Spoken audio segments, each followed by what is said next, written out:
It's aimed to be a little bit as a research exercise, and I give you some motivation. So I mentioned Werner Meyer's book on Agile, and what he claims is basically that there is a lot of opinion about Agile, and Agile has been driven forward mainly from a group of practitioners, yes, but there was also a group of consultants that were really good in selling also these concepts.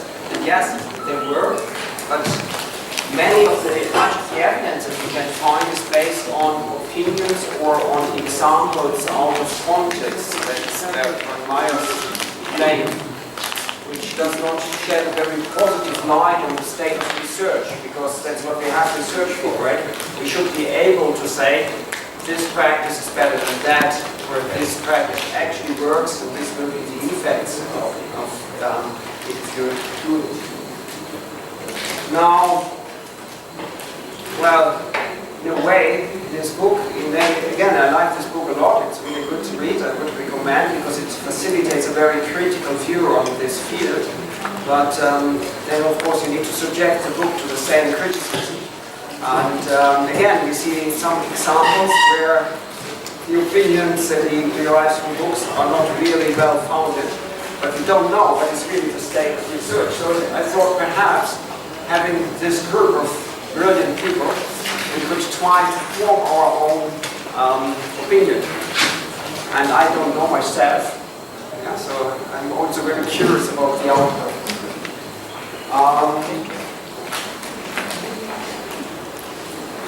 So how do we look into research? Basically, I thought, since Agile is about face-to-face communication, I was looking into one particular conference that I've attended a few times, the SPEED conference, which is called Agile Processes. And I was just assuming that if we have like these papers accepted for the conference, it will show what are people maybe talking about. We can get a bit of a topic area as well, and we can try to understand what is the kind of research that they're doing. Yeah, so I guess what I would like you to take away from this session is basically some deeper understanding of which topics are what and what kind of research is being done.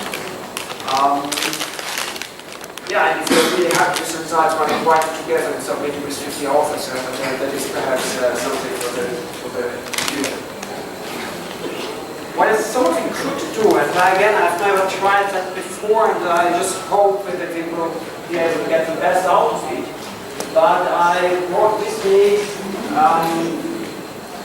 5 proceedings from the SPEED conference. There's one here missing. I think that people find it in 2015, but then the last 5 I have. And what I thought is, if you can create small groups, because it's always easier, like you said, as a customer group, it's easier to form an opinion if you can mirror that. I thought perhaps a group of 3 would be good. Yeah, so if you're undecided, you can vote. And then the idea is to quickly survey a number of papers, and then extract some basic information. Just what's a rough topic, what's a rough research method, how strong is it? I give an example. I don't think we need all that so important. But the thought here is really we would like to get a breadth view. Yeah, it's not so much about depth. Yeah, of course, you cannot read a paper in that depth. There are not many papers doing it. But this is again a metaphor, of course, of the iceberg, which is basically ice swimming in the ocean. And what usually happens is that only a small part is visible, and the rest is hidden in the water, which makes it so dangerous for ships, because you don't know where it ends, so you can hit it easily. But we don't want to go deep, we just want to see the surface and see, okay, which regions do we have, for instance. That's the idea here. Yeah, so I tried it out with a few papers, and I think 5 minutes is ambitious, but it's doable. But perhaps in the beginning, at least, you need a bit more. And why do I think it's also a good thing to do in a PhD summer school, or also I think master students as well. Yes, effective reading is of course something that's really important for our line of job. We need to read a lot, so why not invest a bit and try to get fast on it. This is some advice, basically inspired by some reading method. I have a few links. I hope I can share the slides later with you. This one basically says you should divide your reading into a number of steps. You should start to survey, read perhaps the title and the abstract so you know a bit what the paper is about. Then you read perhaps all the headings and you get a bit of a feeling what's the content. You look at the pictures and the tables just to see what kind of information they have at hand. Then you stop before reading too much of the paper, and then you start to ask questions. What do you want to extract from this paper? In our case, I will help you with that because there's a couple of questions I would like you to answer. But even if you read for a certain purpose, now we have an overview, you know roughly what's in the paper, what are the specific questions you want to answer. Then you read just to answer those questions. And then this is more than if you want to use it for your personal learning or also for working on related work. You recite the answer to the question, and then you check if that's really based on the paper, right? So that is not what we do today. We stop kind of here, I guess. I don't want you to read into the depth of all the papers. I got quite a few with me, so yeah, it's this package. Right.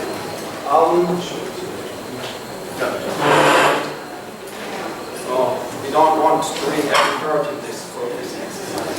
But this is generally like some advice. You don't need to read everything from start to end, and it's much easier if you know what's still coming, and you can also live with not understanding every sentence now because you can revisit.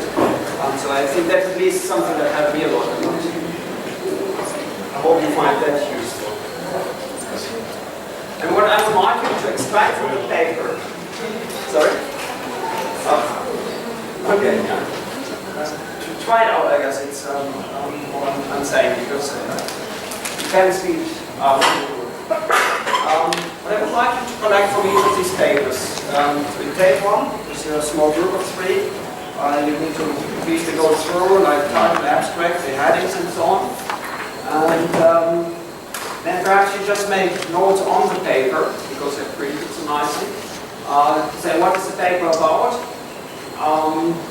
Is it a technical solution or is it a research paper? Sometimes it might be very clear, but do they just want to answer some research question, or are they proposing a new way of doing things? What's the empirical evaluation? I think I would suspect that many of them are case study, but I don't know. Perhaps there's others as well. I think there could be data marking, there could be experiments. Perhaps there's no research method, then we just say no.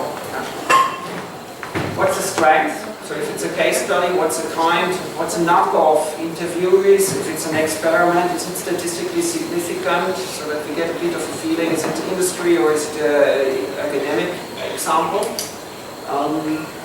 Or is it entirely made up? I think that's also possible. While you're at it, I think that's usually interesting to just see where does the research come from. I think it's, if you're a researcher in Asia, I think it should be easy for you to point out to the hotspots on this planet to say, okay, here's a lot of good research going on in that area. So that's perhaps a good practice. And then this is what I usually include in any qualitative assessment, again, to save time, right? Where I lose most time if I want to assess a paper like this or like an interview, I lose time if I'm not sure on what I'm doing. So, but sometimes you just need to make a decision and you can revisit. But what I do is then I highlight, okay, here I was not so sure. I just say, no, it's that. Like, for example, it's a case study, but perhaps I was really not so sure I should revisit. So just make a note and then take the next paper, because the next might be much easier. And they're not sorted, I've not gone through them before, so you will find such as well. Right. So does this make sense? First. I perhaps jump that for now. Just an example, I looked into one of the first papers in the stack, and it's what it's about. This particular one was reflection in agile perspectives, and it was studying what to reflect about, how to do it, and the conclusion is a reflection framework. Where did I get that from? Actually, this one was a particularly nice paper for this purpose because, well, I have a good title, I have a very good abstract, and after the abstract I was basically done with all my questions, right? It says it has a framework, it says that, yeah, it was very quick and well written in that aspect. I think it's usually not a bad idea to disclose this kind of information in the abstract, by the way. I think sometimes you see titles, you would say a case study or an ethnography. I think that's not a bad style at all because people know what they will find in the paper. But here it was good, and I just needed to thumb through the paper and check if I didn't miss something critical, right? I think this was a research, because they were really going in there. They were not proposing the framework, but they were constructing the framework from what they did. It was based on a case study of 16 interviews. Even that information was in the abstract. The authors come from New Zealand, and well, yeah, based on the nice information that was in the paper, I'm quite sure that this was, that my assessment is correct here, right? So just to give one example here.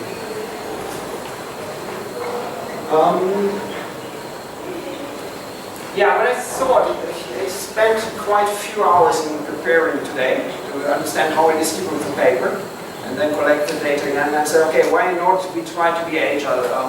So this is a bit of a prioritized stack. Just need to find the first ones. Because my feeling is what we are most interested is the year 2017 and then 2016, and then because you know we want to understand what's currently hot in the area. So I would say you can prioritize by that.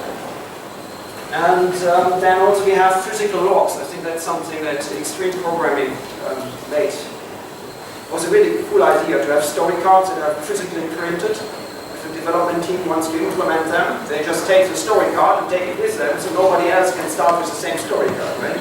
So the same we can do with the papers here.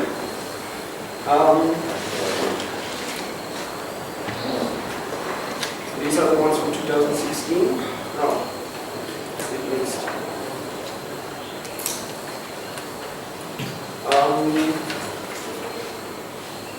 Right, so let me sort those. What do you think? Is this doable? Yeah. Is this worthwhile doing? Yeah, can check. Okay, so that is 2017. Right, so then, should I again assign groups of three, like Latin numbers, right? 1, 2, 3. 1, 2, 3. 1, 2, 3. 1, 2, 3. 1, 2, 3. 1, 2, 3. 1, 2, 3. Right? It's not working. Now we have 3 groups. You don't want 3 groups. You want groups of 3.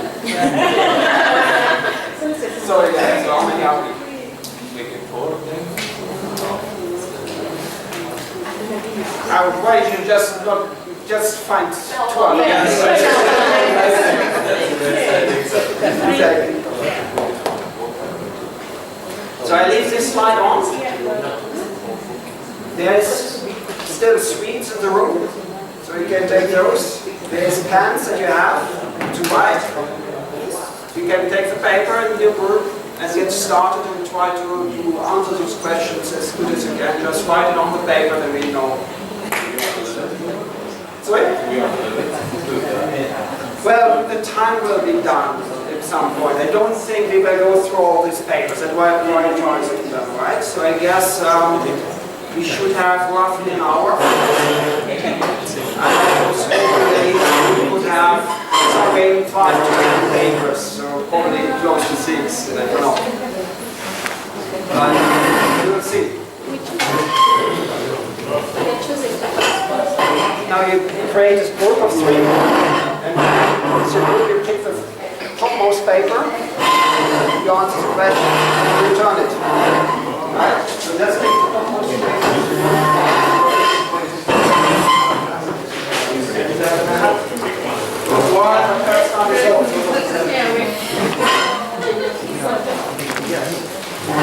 Then you choose a group of 3.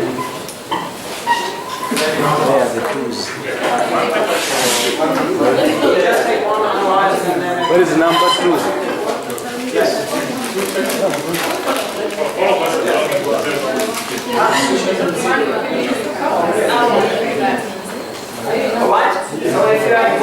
So first assemble yourself in a group of 3.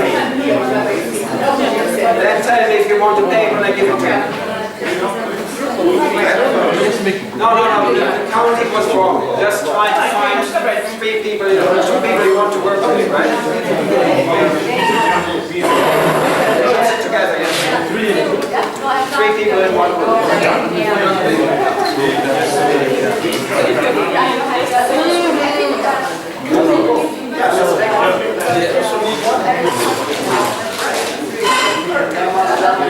Come back to the next one, right? Absolutely. It was very confusing also.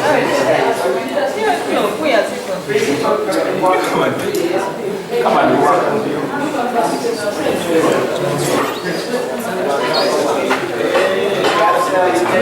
When you keep passion, what because in the morning it's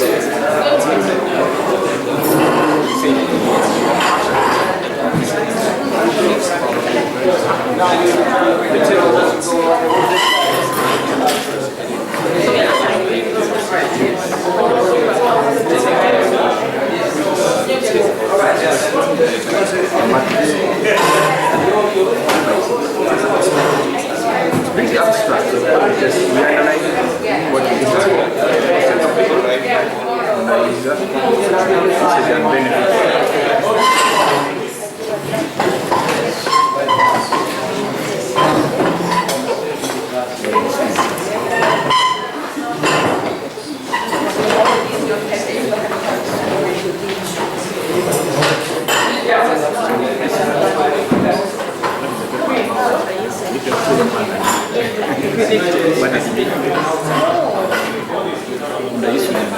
Yes, exactly.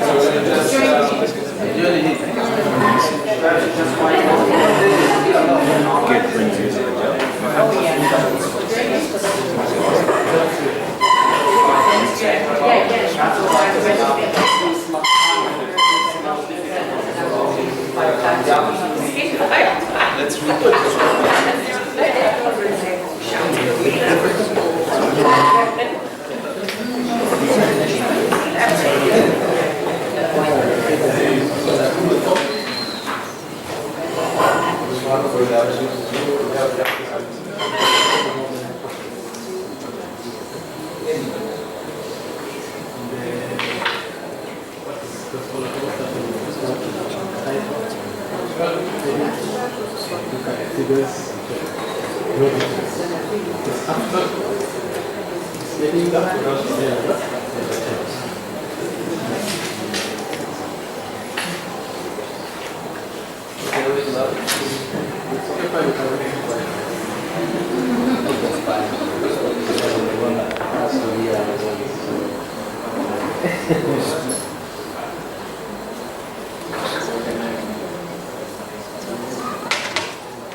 Yeah.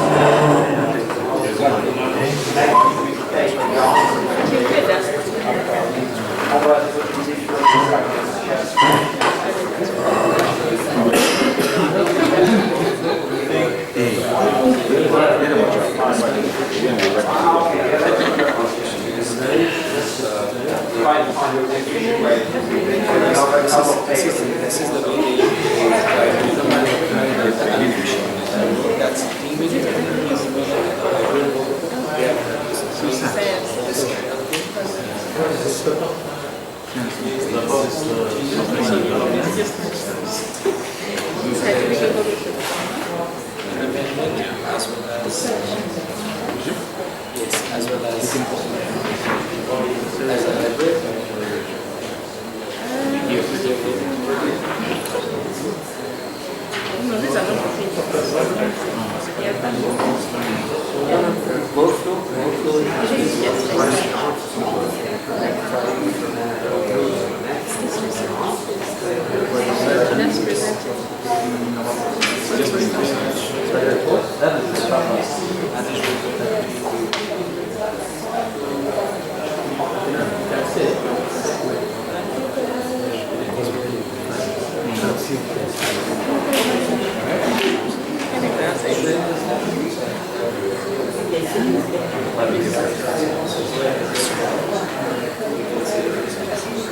because they have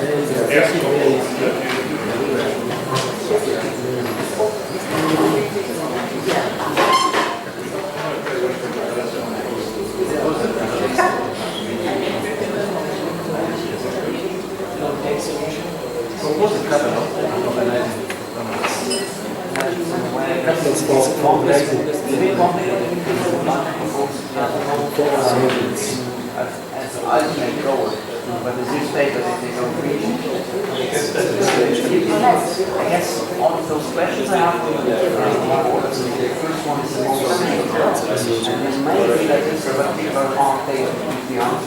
So I want to use too much time to talk to them. Can I give a little say like some of the papers are very small, they don't have it. Some of them will be a small bit hard.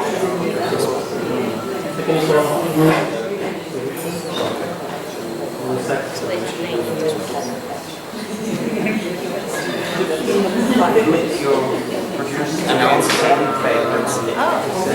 Not that you can otherwise. I would lose connection with the answer debate. If you have the audience very incorrect, or you have a particularly nice handwriting. Yes, I can read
write the answers on the paper.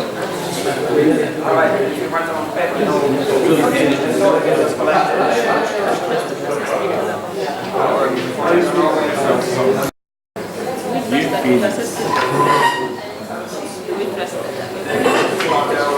very good. Then you give it to me. Yes. If you had longer discussions, you did not feel like describe what the paper is about, like it's just somehow you can leave it away, but I usually like to do that in assessment. Classify things. If I don't know if they're classified correct, I'm really unsure. Then instead of thinking 5 more minutes, I just say, okay, I'm unsure, and then I continue. I can revisit only those that I'm unsure about. If somebody wants to read your assessment, they can focus on the ones where you did not say it's wrong. What are these? This is a research design. Astron research.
Coming along? Yes. First ones were short papers. Might be easier actually because real research. But let me know when you're finished. You can take yours and take you to the next one.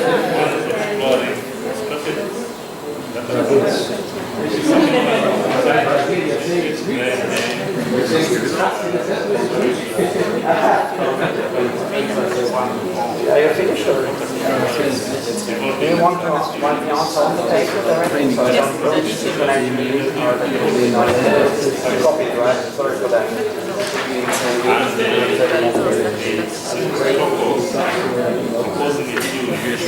Alright, if you for the next paper you just write it on the paper, then it's easier to see which papers we already have.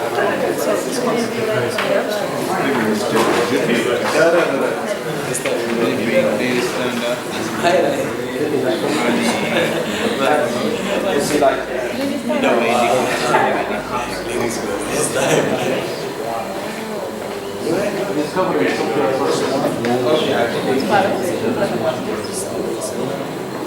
So what do we expect to say? Modern software development is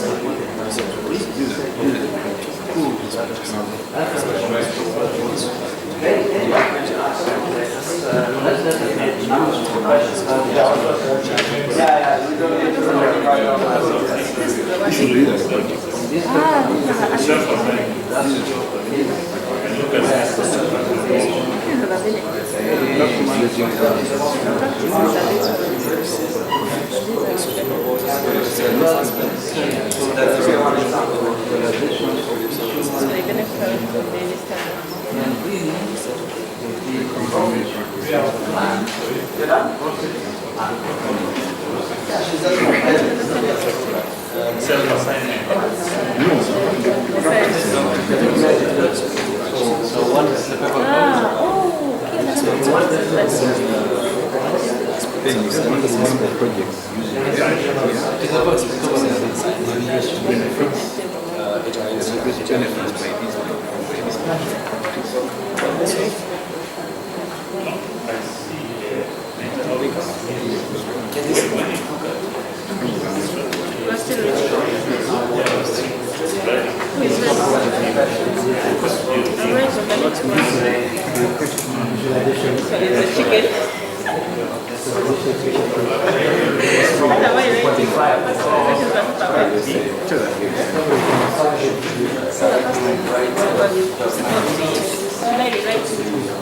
This is how they did it.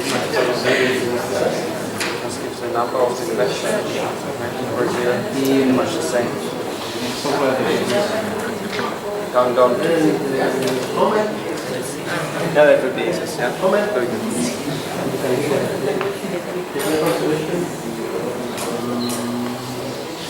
I think much better. It's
I step on the table.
So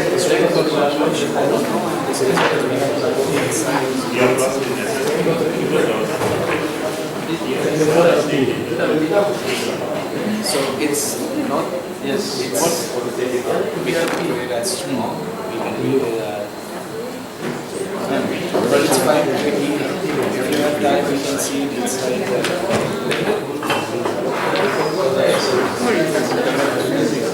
let's go to the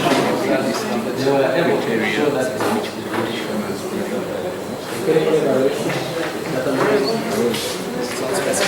data selection.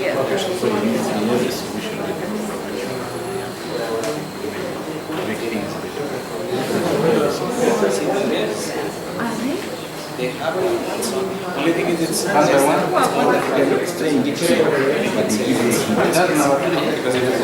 Empirical application. Because they're finding out what special techniques they use as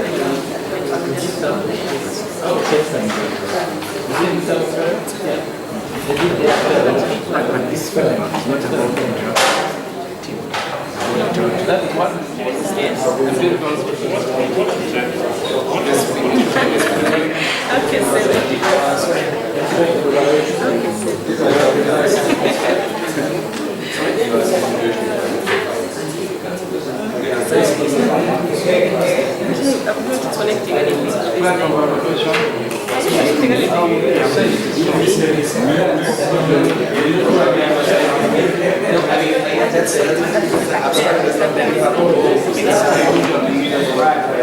So that makes kind of bias in the mind, and then you have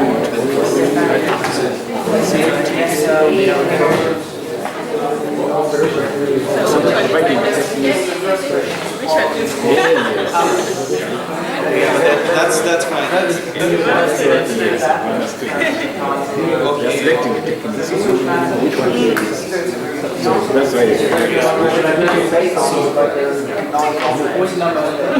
So then we can say I wonder what we can one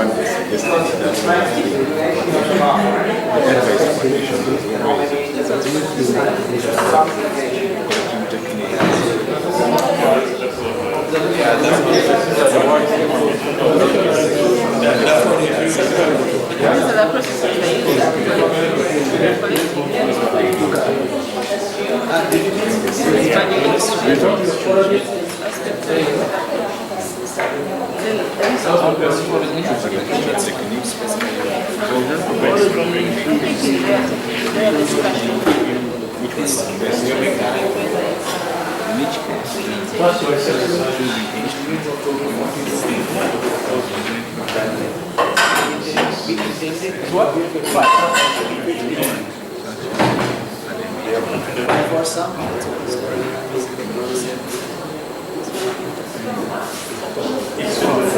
yeah, so it's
so let's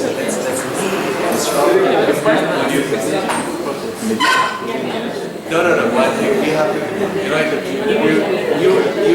to take parts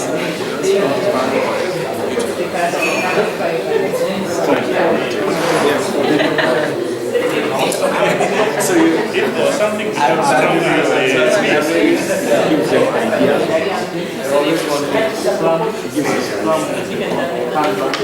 okay, guys, you guys the good side.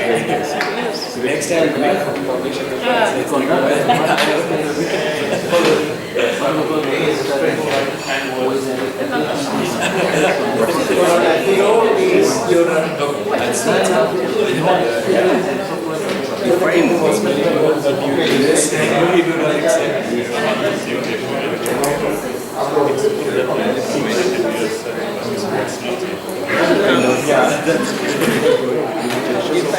everything was very good, but it's not.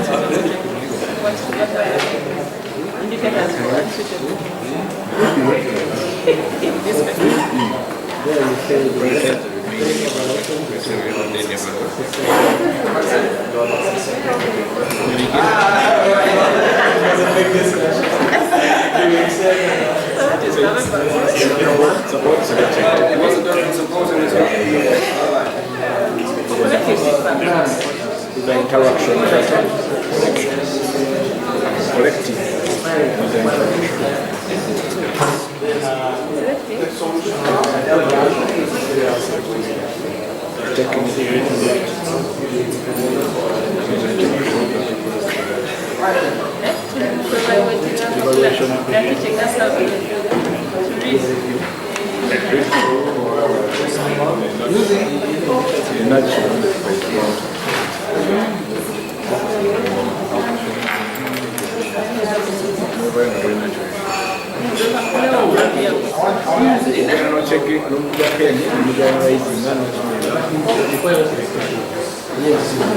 Use that material. That's all.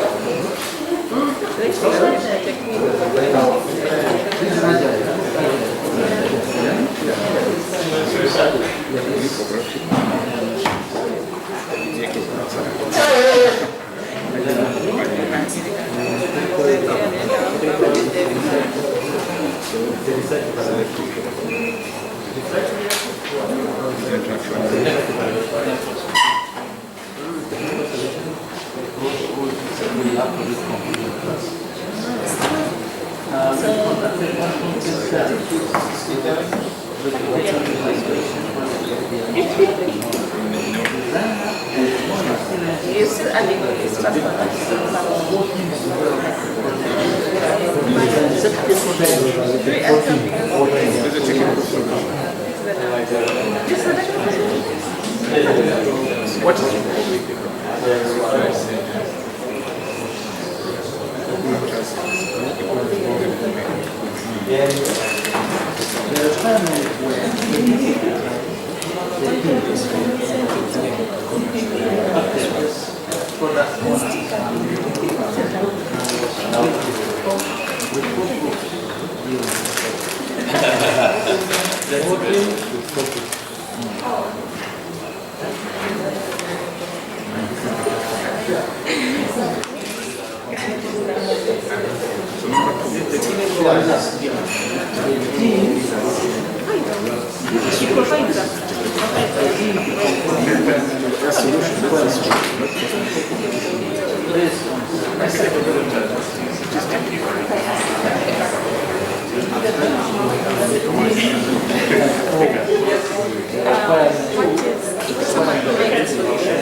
So then it becomes.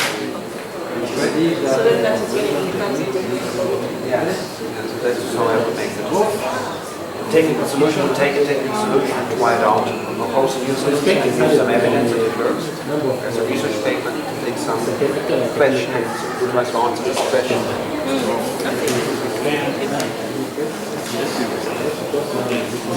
number 2?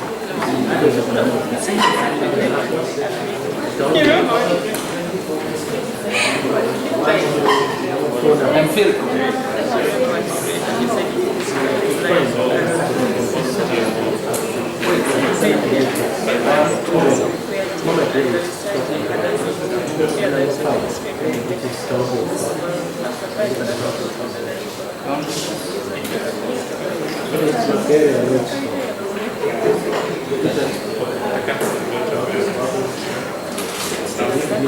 It's just like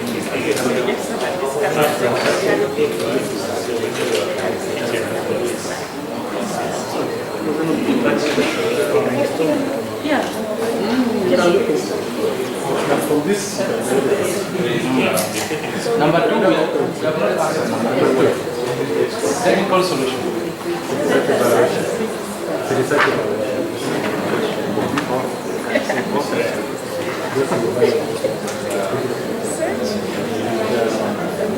Next.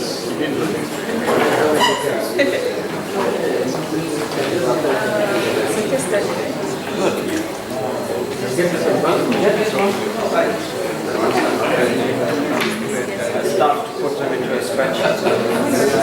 Not as easy as I thought.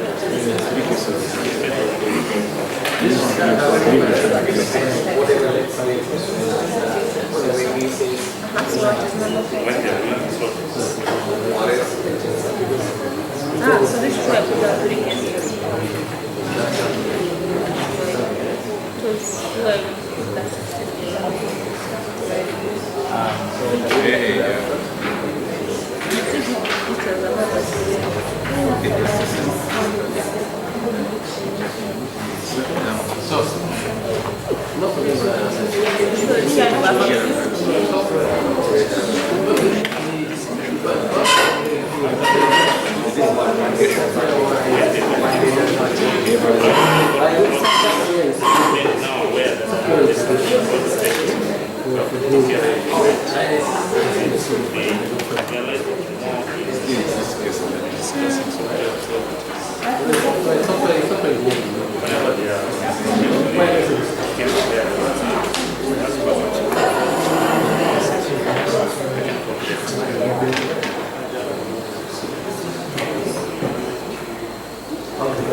so he From the title, we have identified these things. We read the absolute. Something that starts so the so in the youth workshop. and the demand on their So who interview does not have one. So for their status. However, the completely needs for speed and quality remain certain other factors less than others in the setup.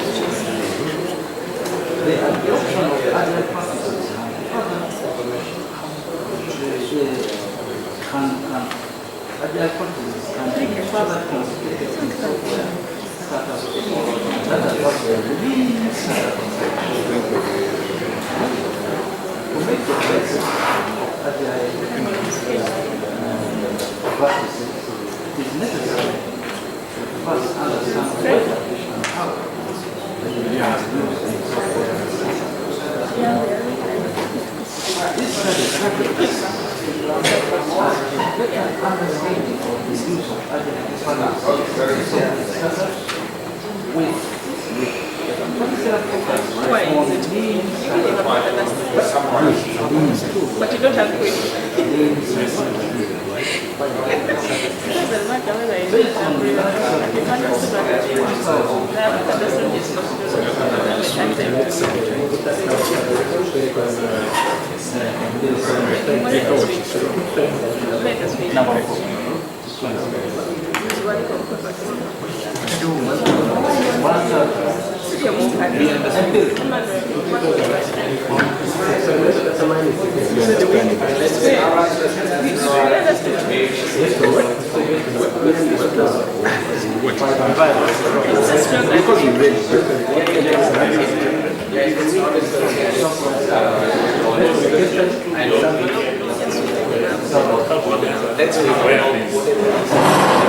Number 3. So they kept discussing this One we have answered. Number two is technical line. Number three. Depends on what you want line. One more or not. That is the empirical solution.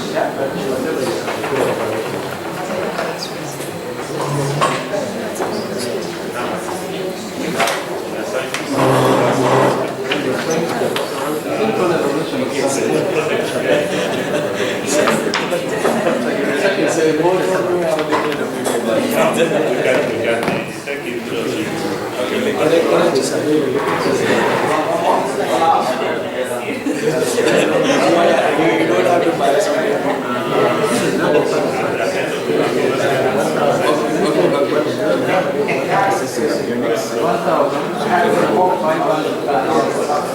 strong.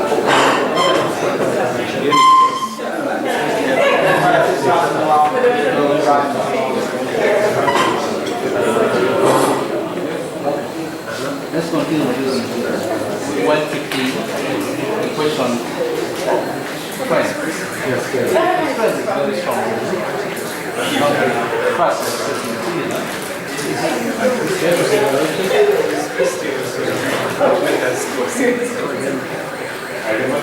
Okay, let's finish. We have research. Based on last 2000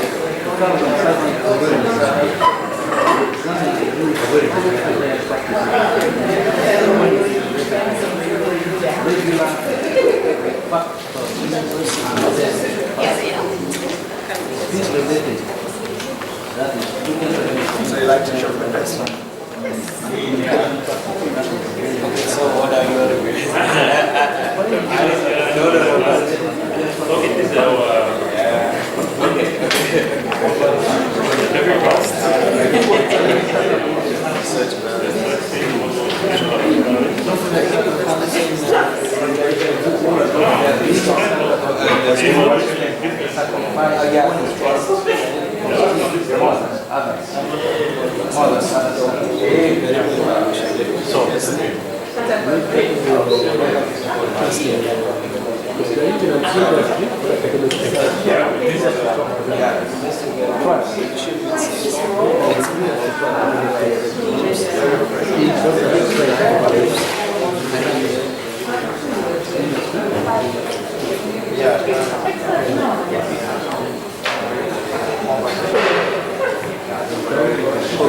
Reviews, monitor teams perform reviews to the close of initial and collective feedback.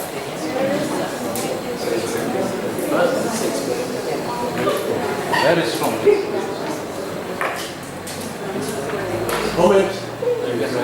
Number two. Interviews, observations, managed to recover 1 year. Time to break. I feel it's strong. I have a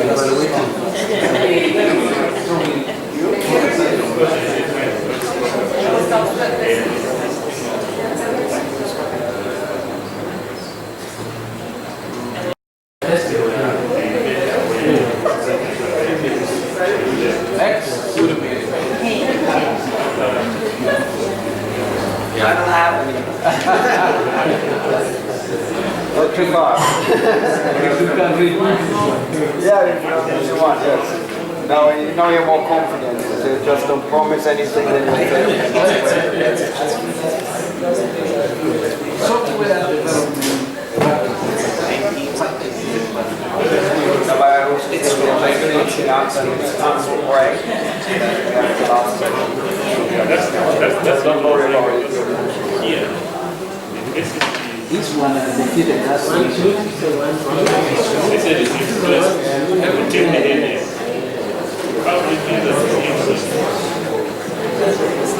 Yes, they change the game of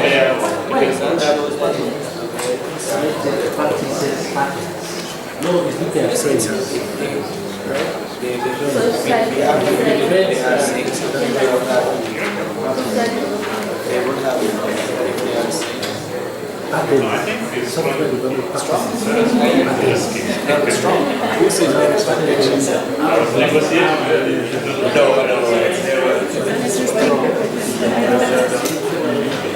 Very strong.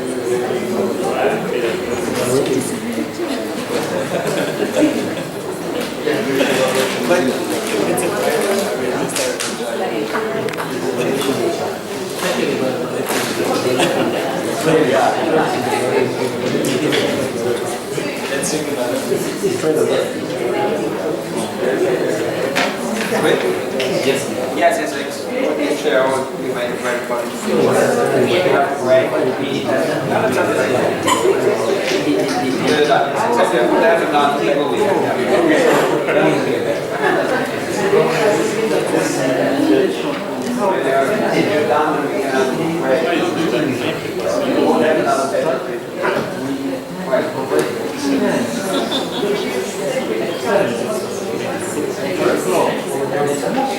Yeah, we have one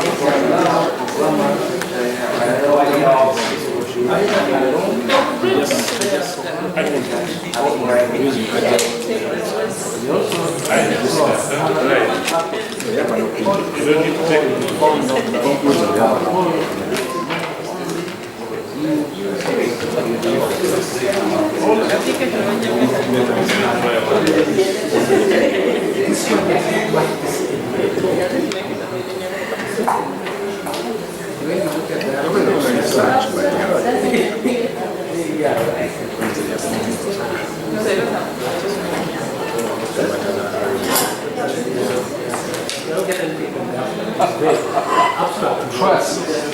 Number 5, trust. Weak.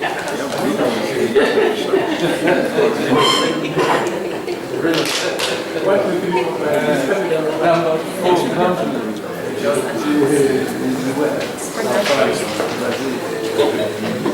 The strength of the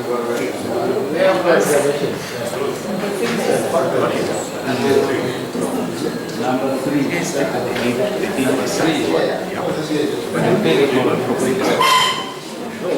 Give an indication that Jefferson can be punished.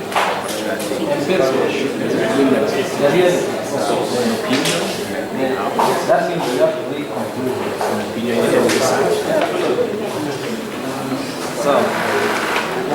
And then this visualization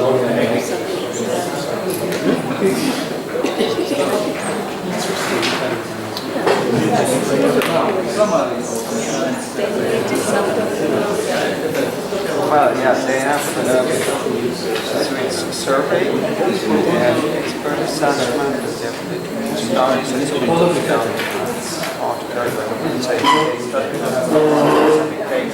survey board. I think and then basically they rank those indicates because they do not want to fully commit. So they say, yes, no, this is getting down, so they get rejected because the data is not really providing it. So they showing a tendency that the direction It's supposed to be a case study of more programming. the answer, right? Yes. So I guess this is so I would then probably say Then technical solution.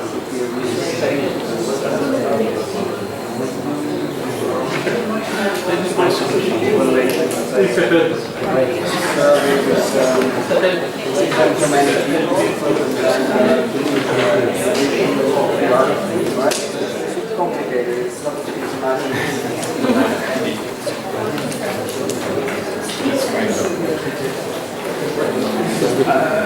well, we should not lose too much time for the break, so don't hesitate to take a break. I think we have at least water at the back.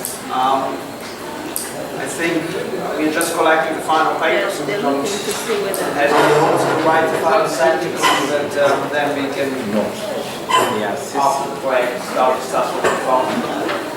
Yes. Thank you.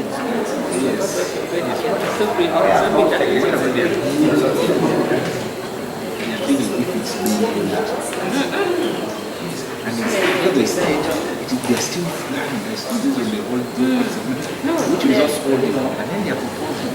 These are things are used. Maybe they can do something before. So they are judging people that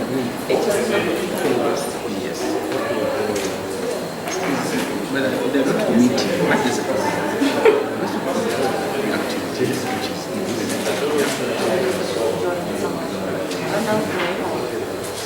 and also I presented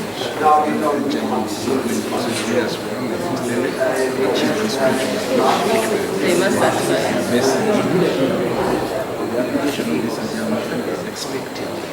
See how many people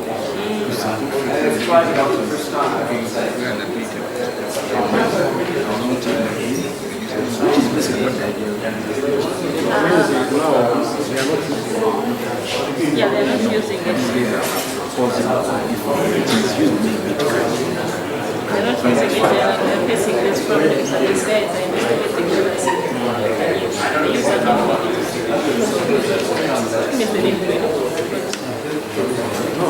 they keep just like that. They do the trade and it's not because this something I came up it's not being used. But we are about to make it. What was their certificate?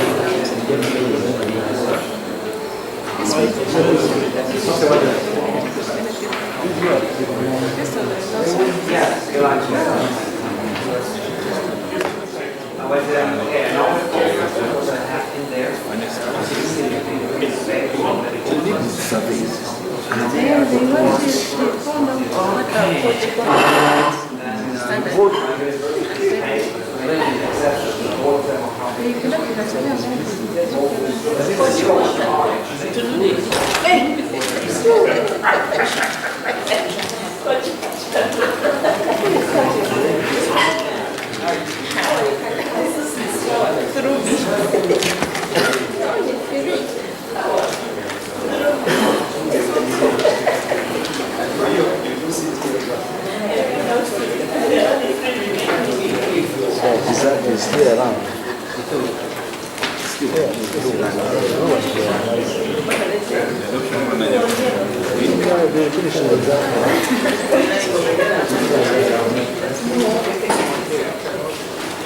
Yeah, as they said, man, just find it right. That's what I see. You do it as a understand it. Just bring it by what is the definition.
Yeah, my handwriting comes to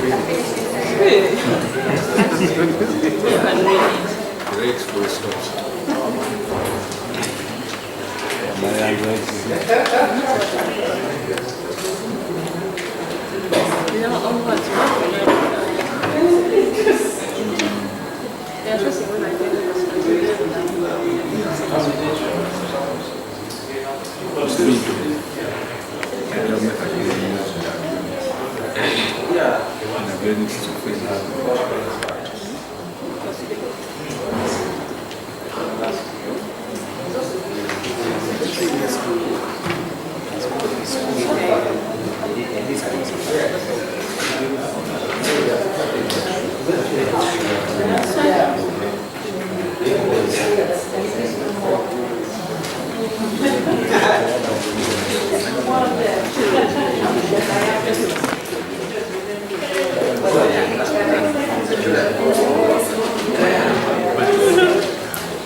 Sorry, sorry, sorry.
Yeah, it's a, we are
Eric, this is going to work. Yes, sorry, no, right.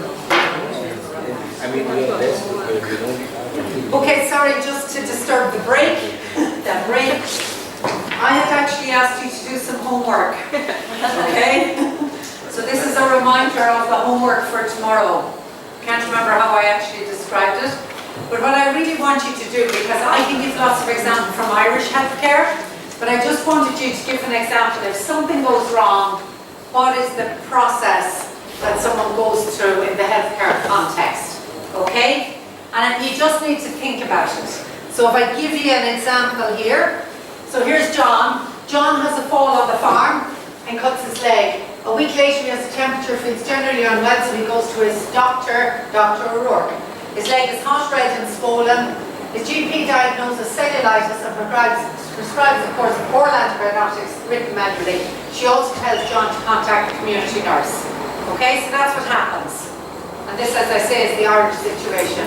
From the surgery, he goes to the pharmacy. There he waits in the queue while the pharmacist deals with other patients. The pharmacist dispenses the medicine, which is manually noted within the pharmacy only, so someone takes a record of it. He doesn't bother to call the community nurse. After all, how bad can a wound be? 2 days later, the wound is somewhat better, but the current dressing is no longer clean, as John has been working on his farm over these days. When he returns to Dr. O'Rourke, she discusses whether he received his medicine and whether he visited the community nurse as advised. Okay, so that's just describing what would happen if someone cut a leg. So I just want you to think about different, if different people can come up with just different scenarios. If you had X, what would the process be for you? Okay? Does that make sense? Yeah? So to think about that in your head, because tomorrow you'll actually be getting into groups to write up something a little bit detailed like that. Okay? Homework. Okay.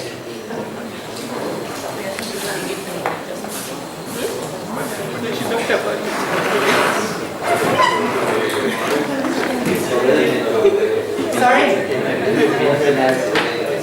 Sorry? The community nurse is very interesting because really doesn't apply any of that. Okay.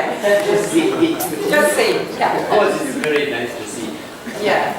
Maybe one of them is our community nurse here. Yeah, could you document what would happen?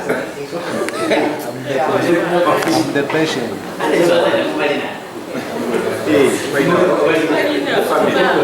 I'm John. So I'm trying to be a little bit transferable. Again. He's a community nurse.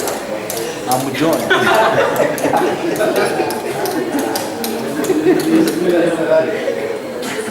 Yeah, I'm John.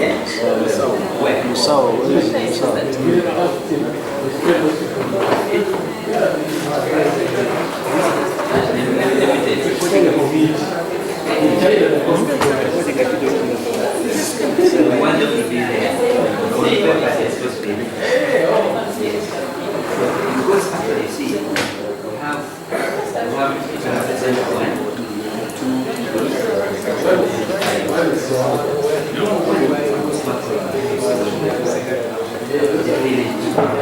then 2 meters of parish, then 3 exactly.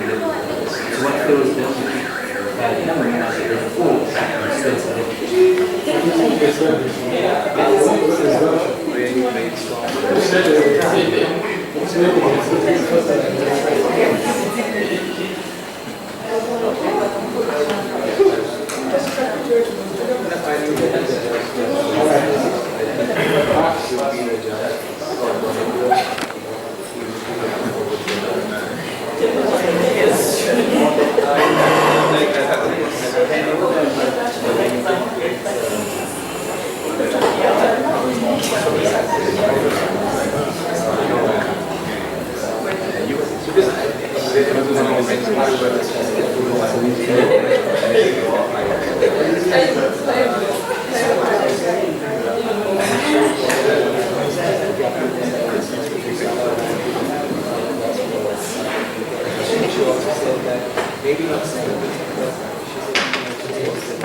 It's more like design thinking. Design thinking. Go out to ask them that kind of thing they want to what sense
So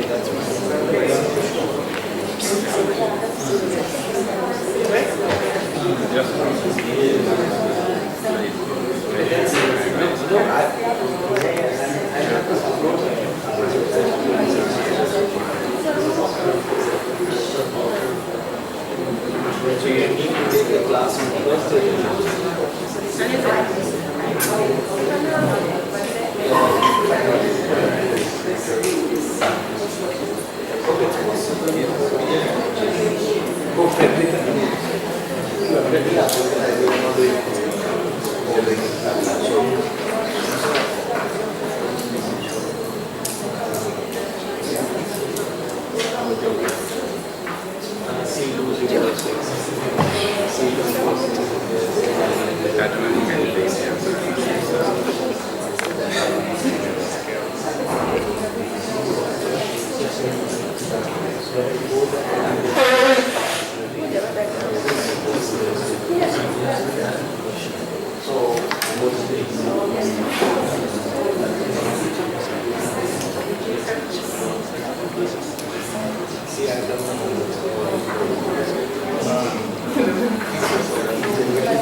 Love ideas. Ideas shouldn't go unattended to.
Right, what do you think? Should we try to collect a little bit what we learned?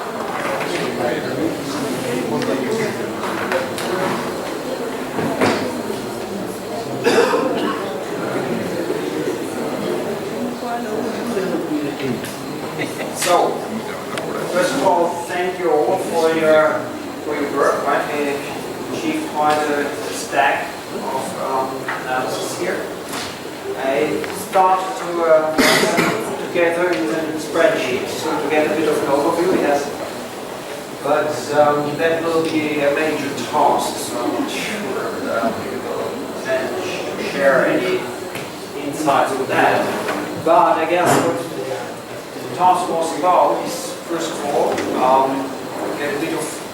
get each of us to read a couple of papers in the field, get a bit of a grasp and a feeling on what are people writing about, how they approach the topics. So try to get a bit of an overview.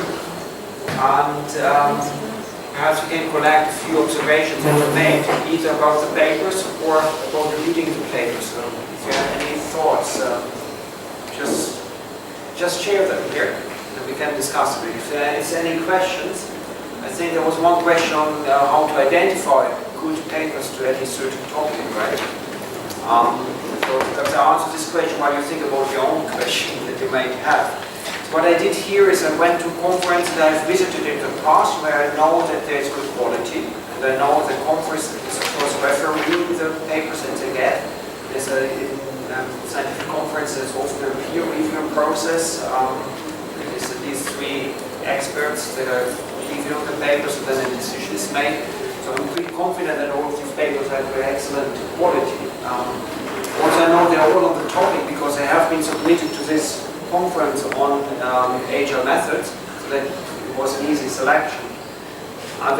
This is the whole knowledge we have on agile? No, there's of course other papers you could also go, right? If you want to search for a certain topic, this is probably too general purpose, right? So you probably saw quite a few very different papers. If you would like to look into your related work, then you can of course just search on Google Scholar, but there's of course also other libraries or web pages where you can do good searches and get the papers. The proceedings of this conference then, in this case it's Springer that is publishing them, and those from my university I can access. Some of them are actually open access, so you can access them also from everywhere, but some of them actually you need to pay, and my university, as many of us, has paid, so I can access them, so that was quite easily get. So just to answer that question, right? So what was your impression from reading those papers? Any other questions that you have?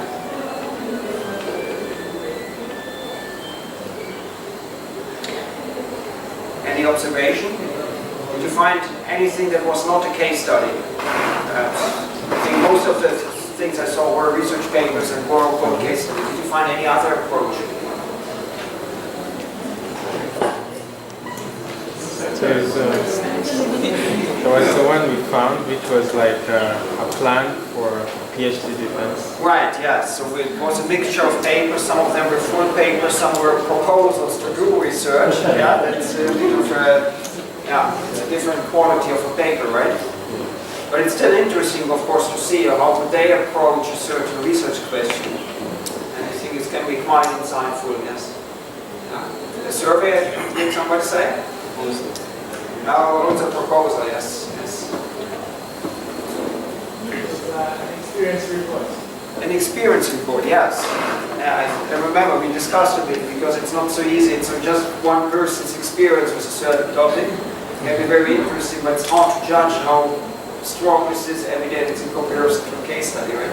We don't need as long as it's founded in experience. Interesting.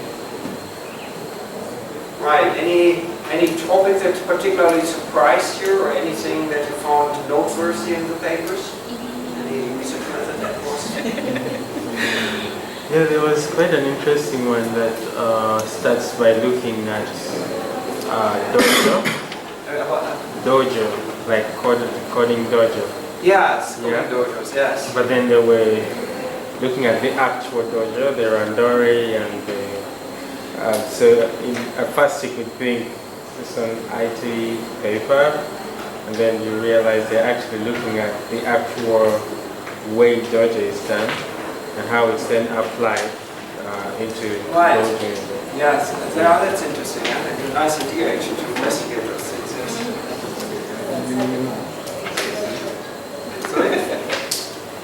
I was saying, oh, it's had a weird title.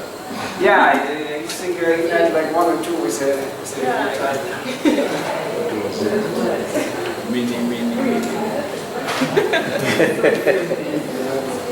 Not sure if we can quickly find it in the stack. What was in the What was the title? It was mini mo. The title. That was the title. Yeah, it says mini moo, a multiple case study on selecting a technique for user interaction data collecting, right? But yeah, it's also had the impression there were a few very creative titles. That's also interesting. What was the content? The content was in sense. So the But it's interesting in a way that if you see like a couple of different methods, you see them in the title, of course. Now, as we've discussed, here's a grounded theory paper, for example, right? You have key challenges, for example. That's a paper probably more in a quantitative way, going around asking people what are the main challenges they have. There's quite a a lot of different topics. There's security testing, we have development, test automation, we have knowledge sharing, we have this user interaction data collection, so there was a bit of breadth there. We had service experience report, case studies, quite multitude of approaches. So what did you think about the task itself? So you went through, I see a lot of you also did highlighting in the text and then try to answer those questions. I thought somebody said it was good to have like a few guiding questions to focus the reading. So any reflections on that? My personal reflection is I was, of course, vastly overestimating what we could achieve because we really had no clue. I'm not saying we didn't achieve enough. I think it's great what we went through here. That's really good, but it's so hard to estimate how things go. And I usually have a tendency to overestimating what I can do. The same is now we have these results. It will be quite a task still to make sense of it and get a good overview, right? So what will be the answer if you have a research question on what is the most used research method? It will be a bit hard to get a lot of input. Okay, that's research, right? It's not easy to answer all questions. But did you find anything of any question, any observation that you made, any comment? Well, a lot of the department were presenting research findings. Right. And what I didn't see mostly that there are no support tools for agile practices. Yeah, that's right. And maybe I would ask you, why is that a trend? That support tools for pure agile practices is not so evident. Right. Are you looking for software mainly? Yeah. Yes. I guess it's. I think this might be a selection bias. This conference I looked into is probably not the right venue to talk about a certain tool. So, or like the conference even has different sessions. So some of them are more the research papers, but there might also be sessions where you present a new tool. You would not necessarily write a paper. In fact, I guess it's, I sometimes have the impression in our field it's very hard. As a researcher, if you build a software tool, it might be hard to publish on it, actually, because the people are not so much interested in your specific tool, they are interested in what you can do with it, the evaluation that you can make. So if you have a research question, you need a tool to answer it, then so that's one way you can write a paper. You would then perhaps this conference would phrase it as a tool. They would say, okay, here's a question, we use this tool and then we measure. Then we answer that question, but the tool is only secondary. If you just write about a tool, it's a good chance that it would not find so much traction here. Which can mean that depending on what you want to research, that perhaps you should not overemphasize the work of the tool. Perhaps you want to construct one in your PhD, but okay, of course we can also do that, but it will be more stressful. Why do we have the computer altogether as one of the Yeah. factors? I mean, and when the case is like in one of our papers from Rashina, there was like the case that was a very cheap. In this case, Right. I mean, more viewers were very adapted starting this Yes. So I was thinking, why do we have Yeah, there's of course a very simple answer to that. So when I tried to come up with some sort of data collection sheet, I looked into some sheets on systematic mapping studies and systematic here's what I They usually have these statistics, how many paper you get from here, right? So case. also it's very easy to answer, right? It's surprisingly, we just did a study where we looked into a couple of our requirements engineering papers and pretty much did the same. Kind of constructed an abstract, which was lots of work. And then also we wanted to know whether written by industry people or academic people. And that was surprisingly hard to understand because many of the companies or organizations you first need to Google, like they noticed how many research institutes are out there that they don't know and so on. That was really hard to distinguish, especially some of them are important. Usually from Google, because I did one of the people, they give the email address of Google. Yeah. Yeah, like, you know, one of the startups, there was a people from Google inside, they will be on and they, next thing is like, you have the Google, so Yeah. when you read it, Yes. Yeah, it can be difficult. If you just have the email address, it can be very difficult to judge. Yes, that is true. So he also discussed a bit these effective reading techniques. Did you try that? Did it work for you? Yeah.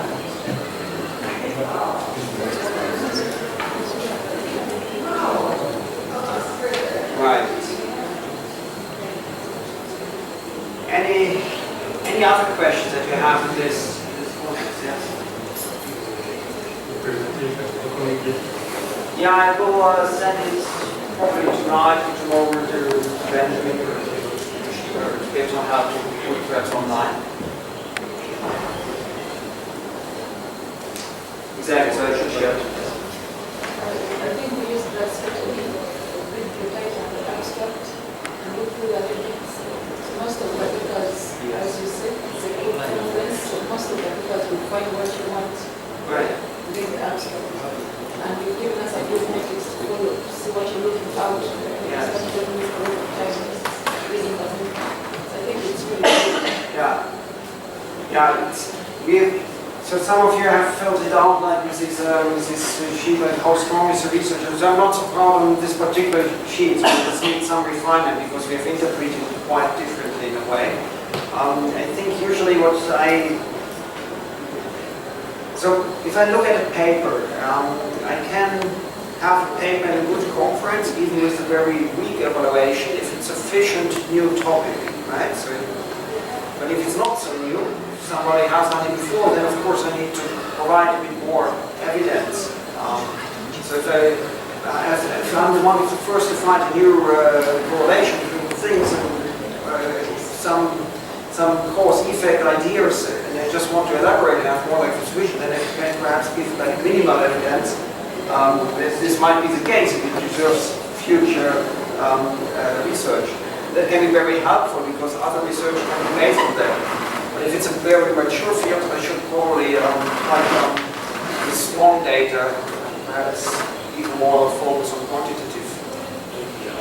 So there might be different differences in that. So in a way, it's really like I said before, like if you have an experience report, and it's really the only source of evidence on that topic, it can be a really good thing. And then it's very hard to compare with a case study with 16 or 20 interviews, support goals, or survey, but it's on a different topic, right? So first we need to understand what is the topic about, then we can investigate it. That's important. Right.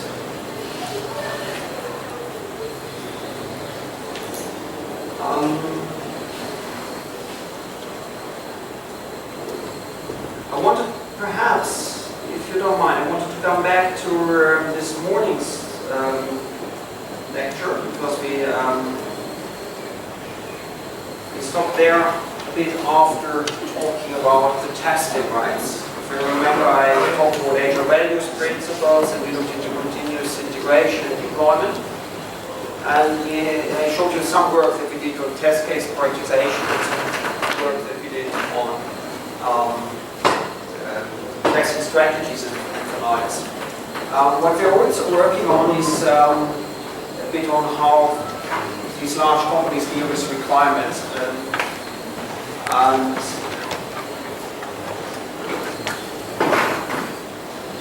this might be something to just conclude because I was so thinking that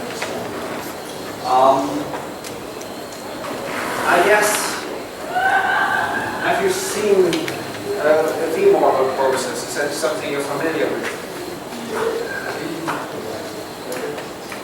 So this morning I discussed a bit between waterfall and agile methods. And saying like the waterfall, we go requirements and then architecture, design, implementation, testing, maintenance, is perhaps more the old way of doing.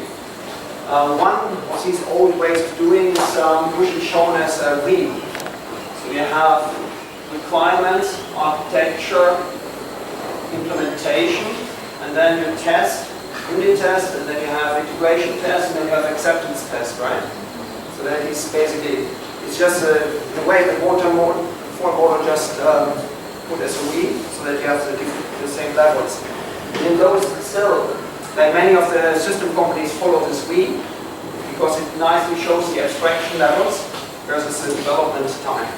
So it's, many of the companies have it in use, and a lot of thought has gone into it, especially the larger companies are working.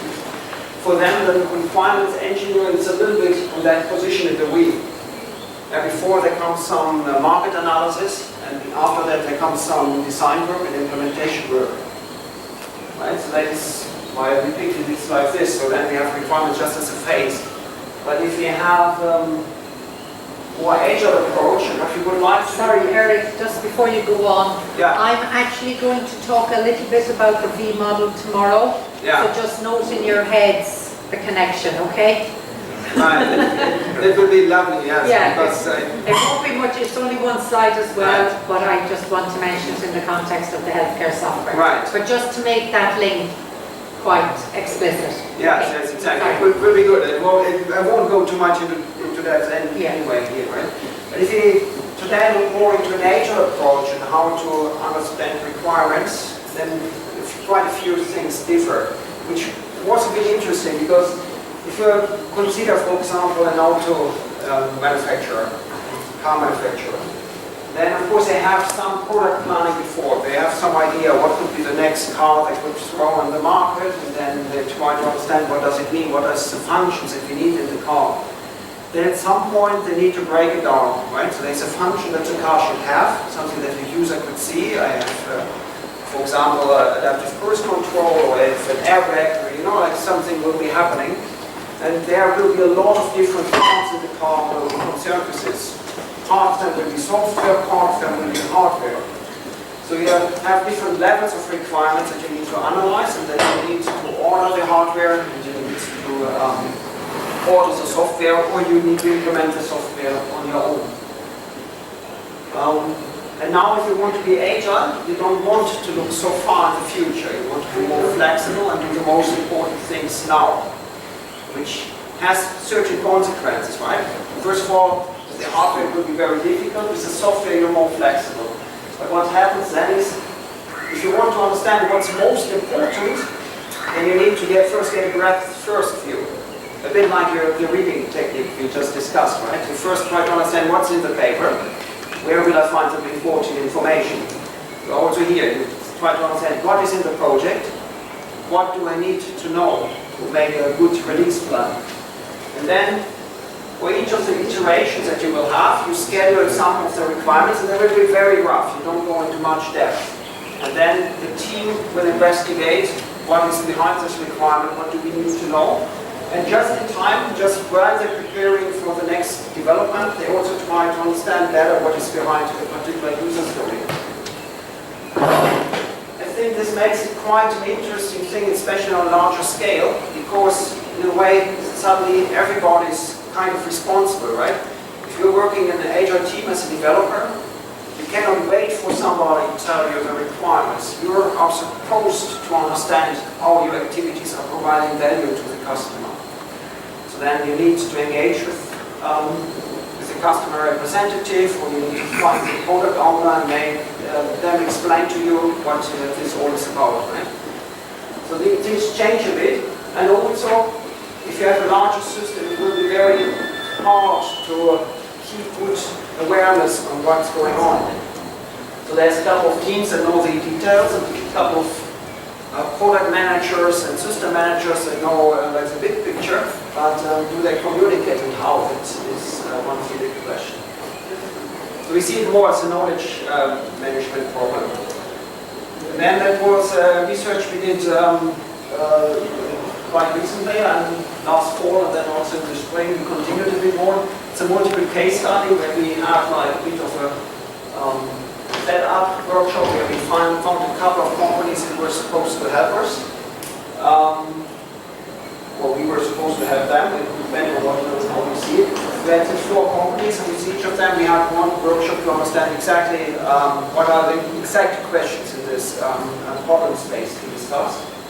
Then we had a couple of interviews, and then we had a focus group to just, for each of the individual cases, to figure out what kind of, what's the result for them basically, and then we combined it and discussed it with all companies again to come up with a model of the key challenges.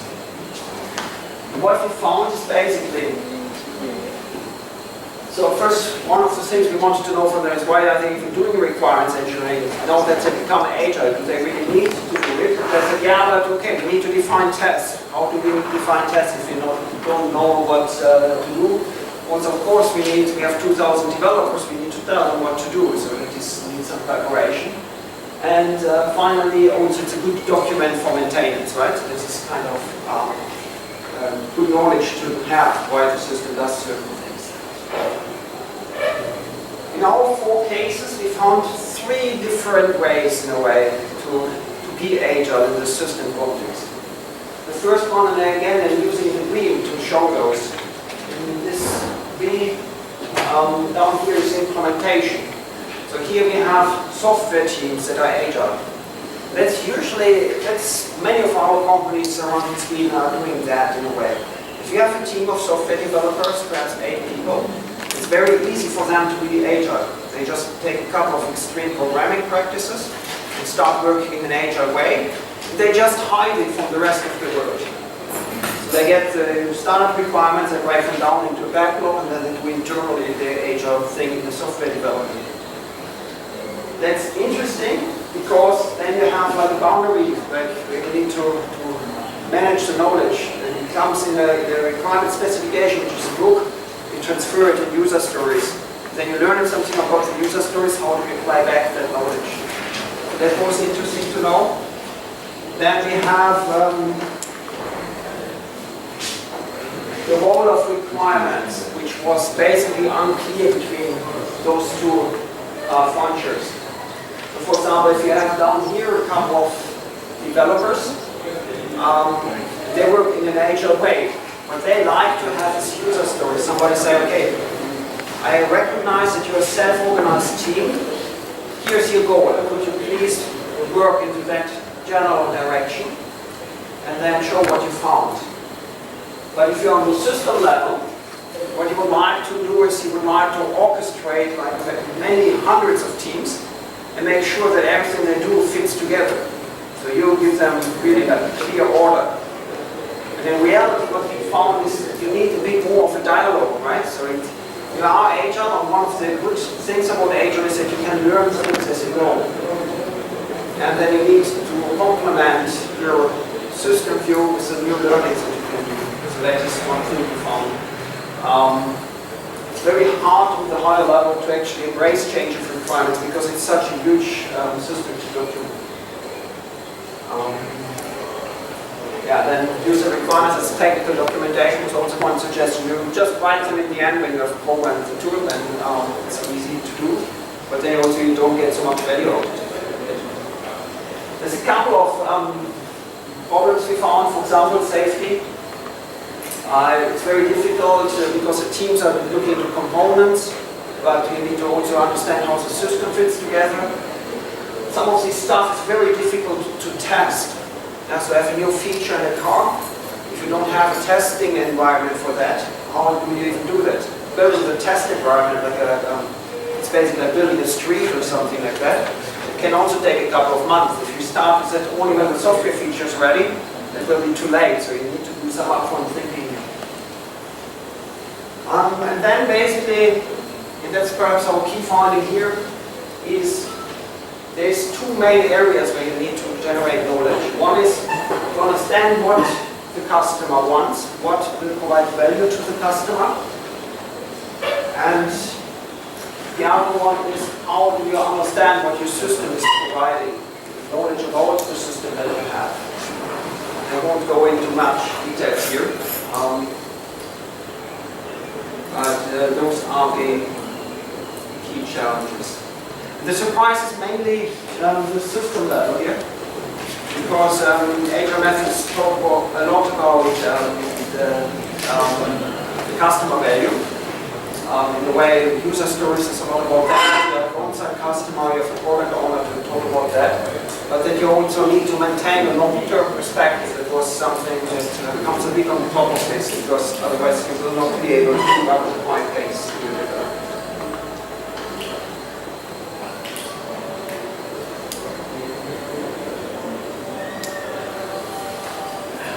One thing we investigated in relation to that, and again, I'm showing you a bit of research that we did just to show a bit of what could be an approach could implement the papers that was put into.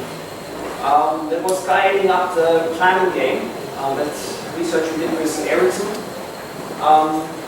And basically, if you have the planning game in extreme programming, I think as a requirements engineer, this is one of the most beautiful things. You bring at the start of an iteration together the developers and the customer representatives. You write a couple of user stories. Yeah, so as a clerk, I would like to do something so that benefit, right? So we have the user story, we have a stack of that. So now the customer representative is supposed to say, this is how important it is. And the developer is supposed to say, this is how difficult it is. And by putting those two together, you can, first of all, you can come up with a good prioritization of your work. Right? You can say, okay, this is what we do in the next release. But what's even more important is that the customer representative and the developer can really align their knowledge, their views on the product, and they can discuss and they learn from each other, which is, I think, a really cool thing. This works very good on teams of 8 in extreme programming. And we were interested, how do you make it work with a product team of 200 or 300, and then you have like perhaps 30 Scrum teams that you need to bring together. How does this work? Because the teams will not be in touch with the customer. It's not feasible in a way. So how can you do these kind of things? Yeah. That's some observation on very large systems. Right. That the larger the system is, the more important the role of the architect is. Right. Yes. And when we talk about agile practices, emphasis is major on the developer and customer. So how do you get to involve the architects so that it's also at par with what you're changing or what you're trying to do? Right. You're completely right. That's a very good point. So I'm focusing a bit on requirements. Sorry about that, but you're right. Architecture is perhaps even the more important part here to some degree. So why is architecture so important in large-scale systems? Well, the reason for that is basically Conway's law. Conway's law says that in a way your organization and your architecture will be correlated. So if you have 2 teams distributed over 2 buildings, you will also have 2 distinct components in your architecture, or the other way around, right? It will be very hard for an organization to fight against the architecture to be not in line. So that means for an agile system, by setting up an architecture, you also set the way how the teams can work together, right? Because you have certain components with cohesion and coupling that will support people. Now, agile people hate upfront thinking, and architecture is upfront thinking. In that sense, architecture and requirements share the same sentiment. Still, you need to provide some structure. And some colleagues of ours worked a lot on distinguishing between introvert and extrovert architects. So as an introvert architect, you go to your room and you come up with a good architecture that supports all the teams. But then the teams hate upfront work and they won't follow you. As an extrovert, you go around and you go to people and you try to convince them to follow your architecture. Right? So you need to balance those things. It's a lot about communication and a lot about making this work in a way, right? The question is, however, there's a lot of questions towards architecture. There's shared one paper for preparation that looks basically into should you do upfront or not. But the other question is, if you have like a continuous deployment stream, how often should you update your architecture? Because if you update it, well, teams cannot work anymore. But if you don't update it, then at some point it will not support what you want to deliver. So that's long answer to your question, but an answer. Right, so here, okay, that I actually said. So what is the planning game about? But then in large-scale agile, what we find is there's a huge distance between customers and end users, which has, in a way, it has to be. Like, for example, in Ericsson, some function, if they build this radio-based station, some function that the user can actually see, means that a couple of Scrum teams are working over a year to do it. So then they cannot have user stories that span a complete year, so they write them down. So what the team sees on their task list, on their user story list, has nothing to do with something that a user will recognize. So if you take an end user or a customer and put them into contact with the team, really they have not much to talk about in a way. And so it's a bit difficult. Actually, they have a hierarchy of product owners. That's also something that SAFe, the large-scale agile framework, promotes.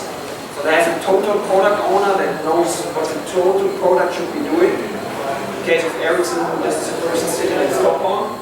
And then they have a couple of area product owners that are spread all over the company, and each of the area product owner has a couple of operational product owners. And those interact with the teams. Yeah? So we have this hierarchy of 3 levels of product owners, which of course again creates a lot of distance. Coordinate efforts and dependencies of many teams, and the information silos versus overload. If you have 30 teams, they cannot all talk to each other. It's just too much. They cannot, it will be too loud. You cannot hear anything anymore. But if you don't talk to each other, then each of the teams just doing their thing, and well, there's a silo. They're not supporting each other. So what we did is, and again, I don't want to go too much into detail, but just to show you what I'm curious about. Is we take 10 team structured interviews with a couple of different roles, breaking everything into teams. And then we came up with some models. So we thought, first of all, one of the interesting parts is the different abilities that the team needs to have. So they need to be able to prioritize, be able to estimate. And only if those two are present, then they can do planning, right? So now they know already there is this, how important it is, and then they can create a plan. But some aspects of it, sometimes this ability is just missing. If you have no knowledge, right, if you're not the right persons in the team, well, then you cannot do that. So in a way, one thing we found is that the team build-up is really important.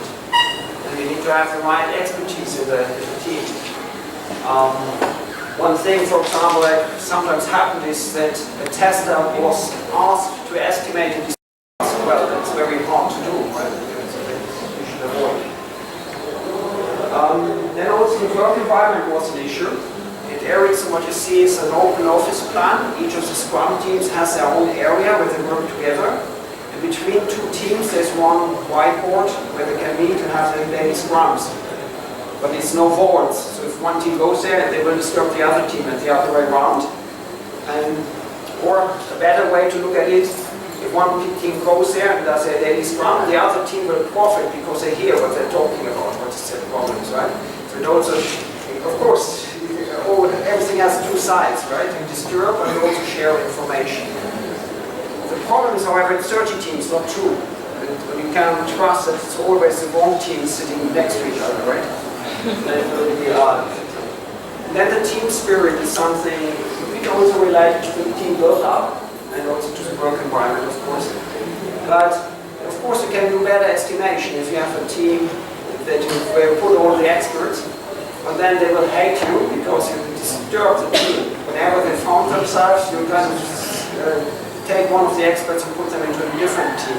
So you need to give a team time to grow. That's very important. So you cannot disturb the team all the time. They need like a couple of months to grow together and really trust each other. Yeah. So we'll dump a few of those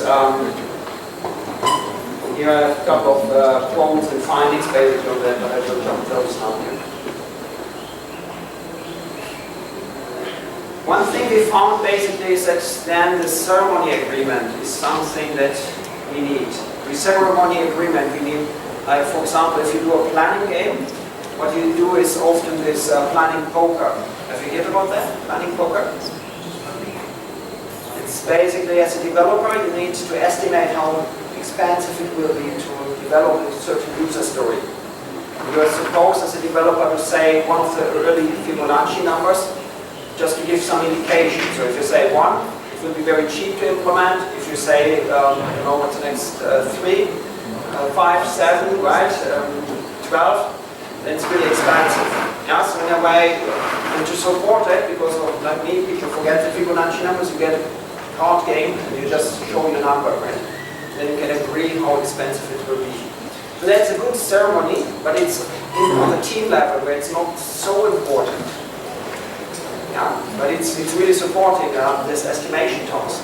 But where it would be important is in the inter-team level. So we are looking for more things here to see how the teams can work together.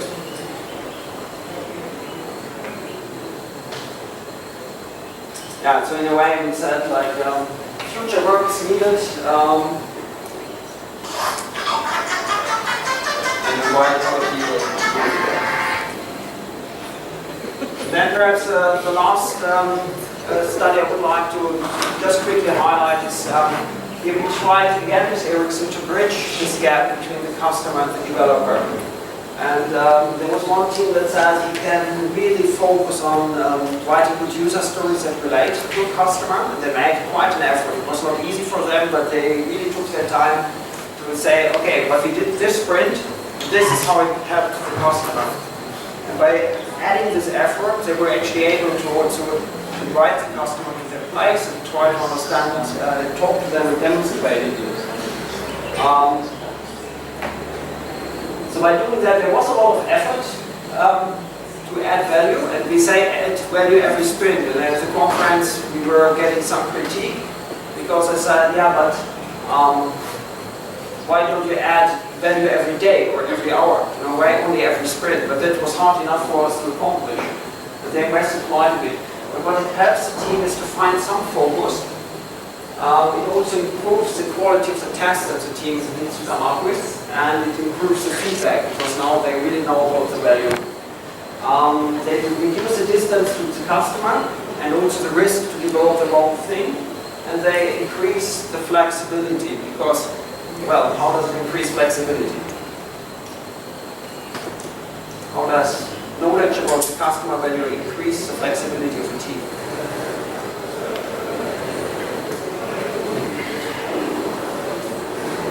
Well, the reason is, perhaps I should explain it slightly different. So if you have a couple of teams, what you would like the teams to do is their own decisions. So it's empowered teams, they are supposed to make their own decisions. You have continuous deployment perhaps, you want to deploy new features to the customer.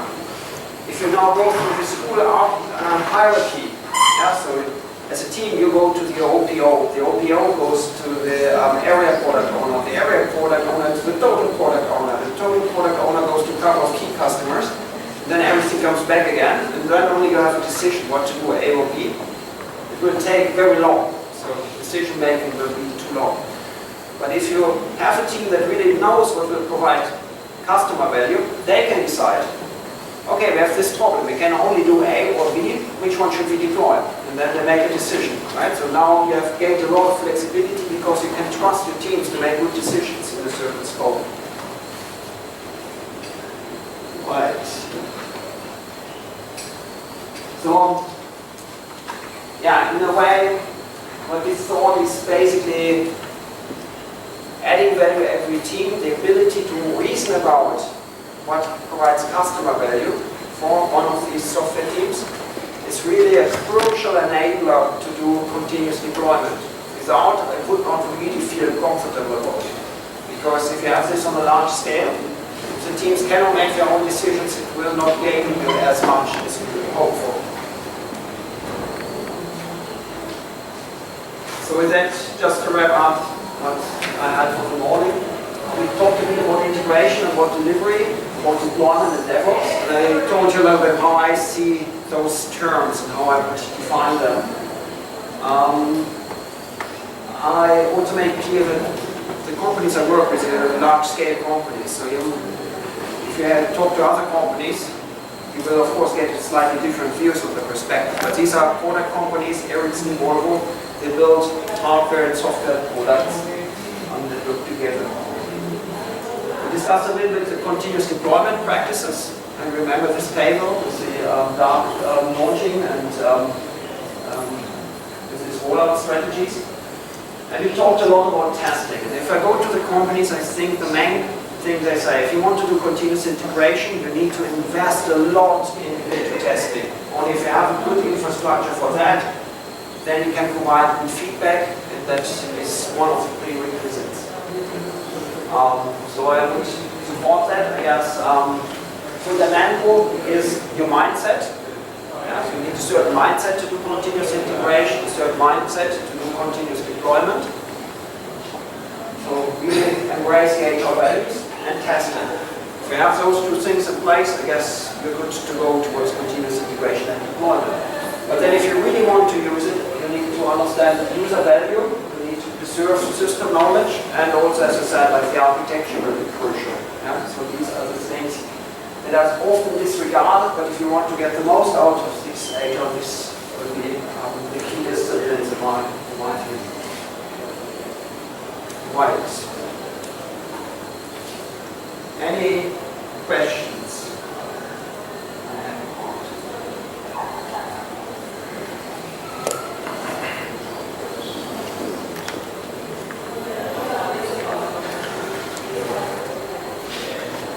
At least I seem to have managed to get you tired.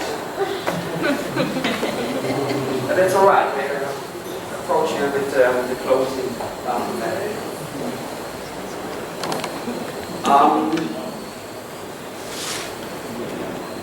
So perhaps it's just perfect to be at a research school, right? At some scale. So my view is that Agile is well established. We see it wherever we go. People are talking about Agile. Everybody has tried out one or two practices. I think it's a long time that they go to any company that says, no, I never heard about Agile, right? So that's clear. What's not so clear is just somebody in a company claiming that they have read a book or that they are Agile. It does not mean that the company is Agile. But how do we do that? How do we measure it? I think that's really not easy. And even with this updated list of values that I've presented here, an updated list of principles, it still is a bit of problematic to understand. Is this an Agile development or is it not? That is certainly a problem. In a way, it perhaps does not matter so much, because if a company says, yes, we want to be Agile, and we can provide them with the main, as a researcher, with the main 4 strengths they should be aware of, they will still be valuable, even if you cannot really judge how Agile the company already is. There's a lot of open questions. So some, I guess, would be around building a better understanding of what works, what does not work, towards the theory of agility, I guess. How Agile and these new domains where it's spreading into, like safety, for example, works. I think there's a lot of research. I guess Agile organizations, like really trying to have the whole organization embrace Agile concepts. There is some research going on there, but I guess we still have a lot of area to cover there. What I wanted to make aware of, it's a bit, there's a lot of consultant rhetoric, but there's also good research, right? So it's good to be critical about what you read and what you hear or what you trust and build your judgment. I just wanted to talk a little bit about technical debts and agile teams. I'm looking at small, inexperienced teams versus teams in large organizations. Right. So what was the question? Technical debt, like how much debt, for example, in a small team in a startup has to pay versus technical debt and how experience matters. Yeah, first of all, I have to say it doesn't mean they have a large company of necessarily more experience, right? We have different teams, they need to learn as well. Some of them are very agile, some of them are not yet very agile, right? There's technical debt, I think perhaps I should say a few words about that. Technical debt basically says you're sacrificing certain quality to more quickly deploy some software. And for example, this adding value study that we did touched a lot on technical debt, because if you want to demonstrate something to the customer, you know this feature will take 12 sprints to develop. But if you can show it to the customer, like only like very roughly after 2 sprints, then you know there's still 10 sprints to work on it, but already the customer sees something and they start to use it. So then you have technical debt, because your manager might be inclined to say, okay, let's leave it at that and go to the next feature. So then you have 10 sprints worth of technical debt in a way, right? I guess I'm not so much into technical debt as a researcher, so I cannot say if there's a correlation between inexperienced and experienced teams, but I doubt that this is a main influence actually. So there's a lot of pressure to push out certain things before you're really satisfied with them. I guess there was some research by Antonio Mantini and Jan Bosch and a few others. There is a best guy in our department. And because I'm not an expert, I know mainly the people I see every day who are working with that. They have some way of looking for example, into architectural debt. These teams not following the architecture. But it's an important topic. Right. Then my question to you is anything missing? Anything that you expected us to talk about and we did not?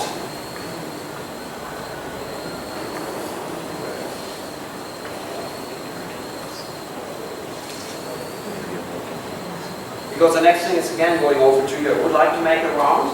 I would like each of you to say one thing that you liked today and one thing that you wished for. That's because I would like also to learn from you what worked good for you. But okay, don't talk like for 10 minutes, but also say something.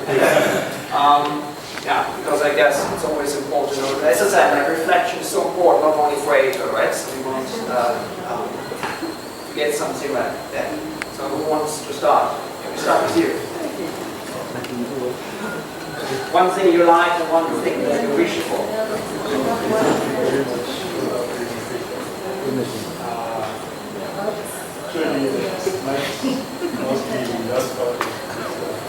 This one?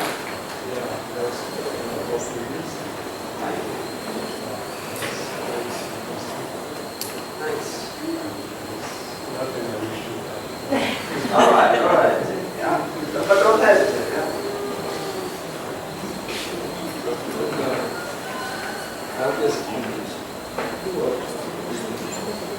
So again,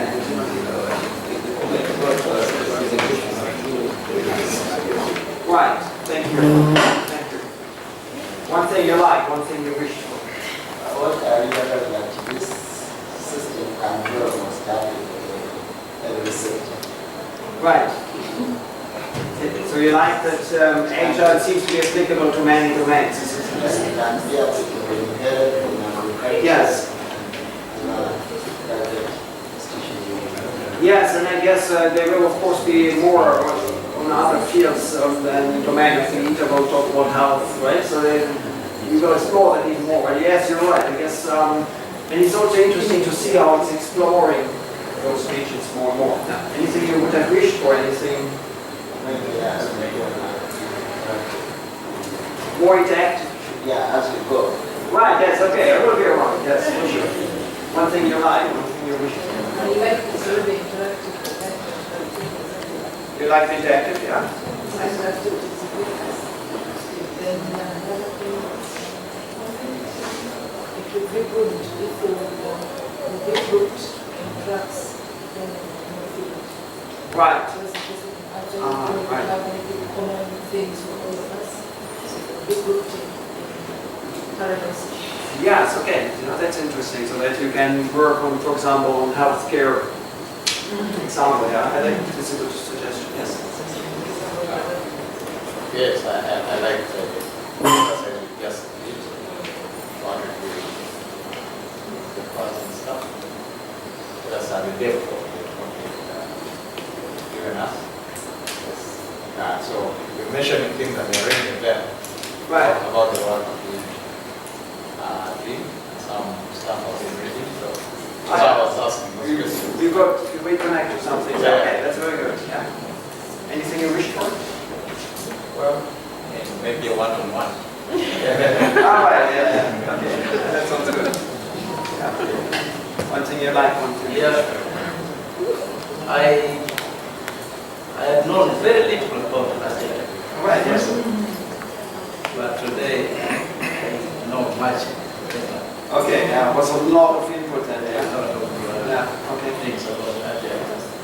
And also in teaching system development, Right. theoretical. So this is adding to my notes. Right, okay, yeah, that could be interesting, yeah, to see how it fits together, yeah.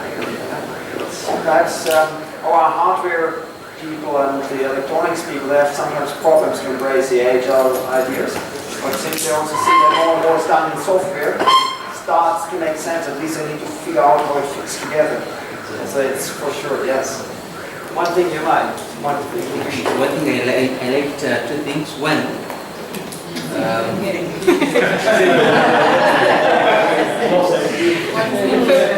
One more.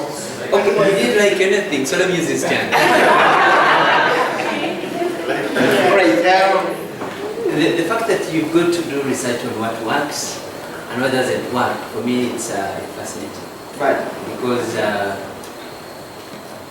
you don't really have to go with it if it doesn't work, and maybe the literature also provided give us some momentum to know what works, what doesn't work. Then we have that exercise of customer-centric, whereby they went and saw something and they tell us. It was very fascinating incident. Somebody sees the picture and cannot tell you what it is. You have to figure out. I found it very interesting. Yes, it's impossible to show on a slide, right? So it's, yes. So I would wish for many more such engagements, maybe in a local setup. I know we may not be having very many summer schools, but one thing I know is that some of the projects are running seminars on a monthly basis. So I want to leave our facilitators and also give us much more of these. Right, okay, yeah. That's certainly something to consider, yes. Thank you. And what I like is the fact that most of the research and examples that you've given are tied to industry. Right. You know, and I think it's like a real genuine case study. So it's not that you're teaching these things, you know, for class or what agile is, but it's a practical implementation in industry, and I think that's a plus that we can learn from what's going on. All right. Perhaps I go to that. It's nothing you wish for? More time, definitely. Yeah, okay, more time. I am going to wish for that. No. What I've loved about Agile is that it can be applied both by small teams, by small companies, and also by big enterprises. So it works in both sides. Yes. Yes, and I guess I think that's part that's just started really to try to video on a scale, right? So there's some other features.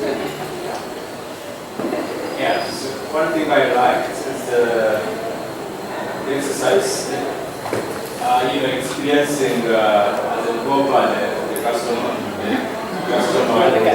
it shows the real world experience of the customer comes to you, gives you the requirements, but the next day you find maybe that's not what they meant, or yeah, that was very interesting.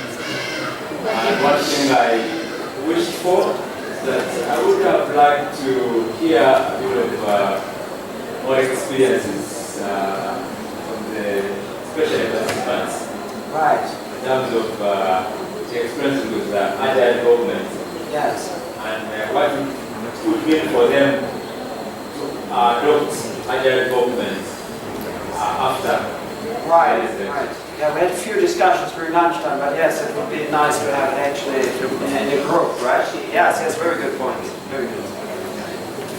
Yeah, one thing I liked most learning from introducing was the first assignment where we had the developers and the customers.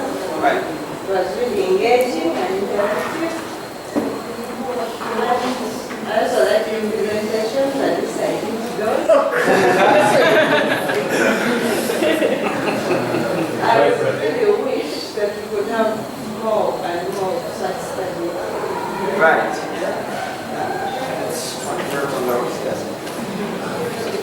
One thing I have learned about the fact that you can break a complex thing to council. He combined with other methods. Yeah, okay, yeah, great, thanks. Something you wish for? Okay. I realized that requirements of being actually, if you use agile methods to purify and then actually you get focused on what the customer really wants. It's a very better approach to the requirements institution. That's what I think. It's much better approach than Yeah, right. Yeah, so it's exactly, so perhaps that is something to discuss a bit with more time. Yes, I completely agree. Sometimes people see it a bit of a contradiction, agile and requirements engineering, but really I think if we can combine it and merge those two fields, I think that would be awesome because I think it could do a lot of good. Very good, thanks. Is something you wished for? Well, I think also the relevance in research and development. That method, the agile method. I think it's applicable across most domains. It can be used across most domains to improve on the accuracy of the information we get. Right. Yeah. Facts Okay. That will be something to provide the later to speak, I guess. Yes. Very good, thanks. Thank you. What I've liked as a student researcher is that it's going to have given me a lot of insight on what I'm doing. Right. I'll give my knowledge on agile, which will help me to do my research maybe on that aspect. Right, yes. Great, that would be nice if that could be achieved. Yeah, very good, thanks. Thank you. Anything you wished for? And what I wish for is that people can, in our country, they can add it in our curriculums. Maybe on undergraduate or master's year, they can add this kind of development, agile development in our curriculum.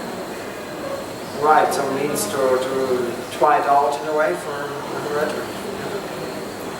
Yeah, they need to be agile also in the Yes. Yeah, absolutely.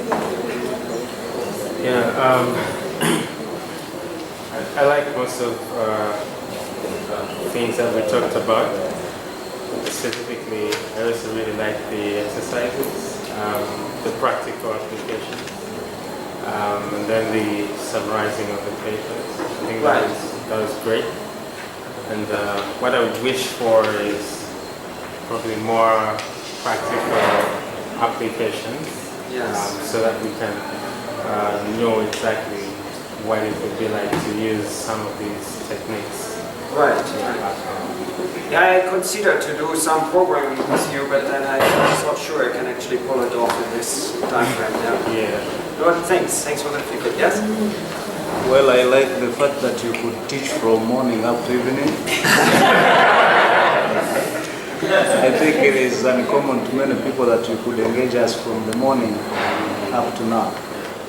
Then in the first place I thought Agile was actually software until when I asked someone, I said, no, it is a methodology. And now I know. Because when I read it I said, being not in a background of software engineering, as a physicist, I thought I would be out of place. Yeah. But I think I've enjoyed it, more or less like design thinking. Yeah, but one thing I wanted to ask, a customer and a developer, who is more important? If you were to kick out one out and maybe some who would you who has more value? Who is indispensable? No, what can I say? If I need to decide between a customer and the developer, Yes, now, if you had a choice between the two, you can no, I guess what I'm trying to say is really we need both and bring them together. I guess what's often forgotten is also there's an end user.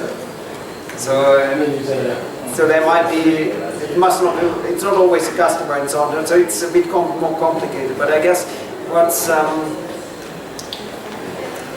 so for example, if I go to Volvo and ask the software developer, so who is your customer? And they say, I don't know. I say, yeah, there's a problem, you know. If you don't know for whom you're building this thing, how will you know if it's good or not? So there's a bit of thinking that we need to do. So I guess really, once we can establish that actually there is somebody that will benefit from our work, I think that's the important part. But okay, in using the agile methodologies, who should come first? Should it be the developer? Should it be the customer? Whom do you, when you look at this cycle, the egg hen analogy, is it the customer? Is it the developer? Yeah, I think again it will be difficult to answer because I guess what we usually see people struggling with is this trust relationship between a customer and a supplier. So once they know each other, it will be much easier. So yes, like you say, hand and egg, once you have both, it's very easy that it moves on, right? But getting started can be difficult, so bringing them together can be difficult. Should it be triggered by the customer or should it be triggered by the supplier? Well, I've seen both, and both is very hard to do in the beginning, right? If you're a supplier and say, okay, we now work agile, and then the customer says, yeah, so does it mean I should pay you and you don't tell me what you give me? Yeah, there's a bit trouble there. The same with the customer says, okay, you have to work now agile. There will be some trouble, so it's hard to start actually. Both directions I've seen, both are hard to do. Thank you. Thank you. I learned a lot of things. That is one of the things I liked. I liked the exercises I did in the morning, customer and developers. I also like the exercises about paper reading, find information. So I wish to maybe have more practical sessions for reading. Yes. Very good, thanks. I completely see your point. Yeah, it was a bit hard in my mind to establish it, but you have a right point. I should try harder next time. For me, I think it was very right.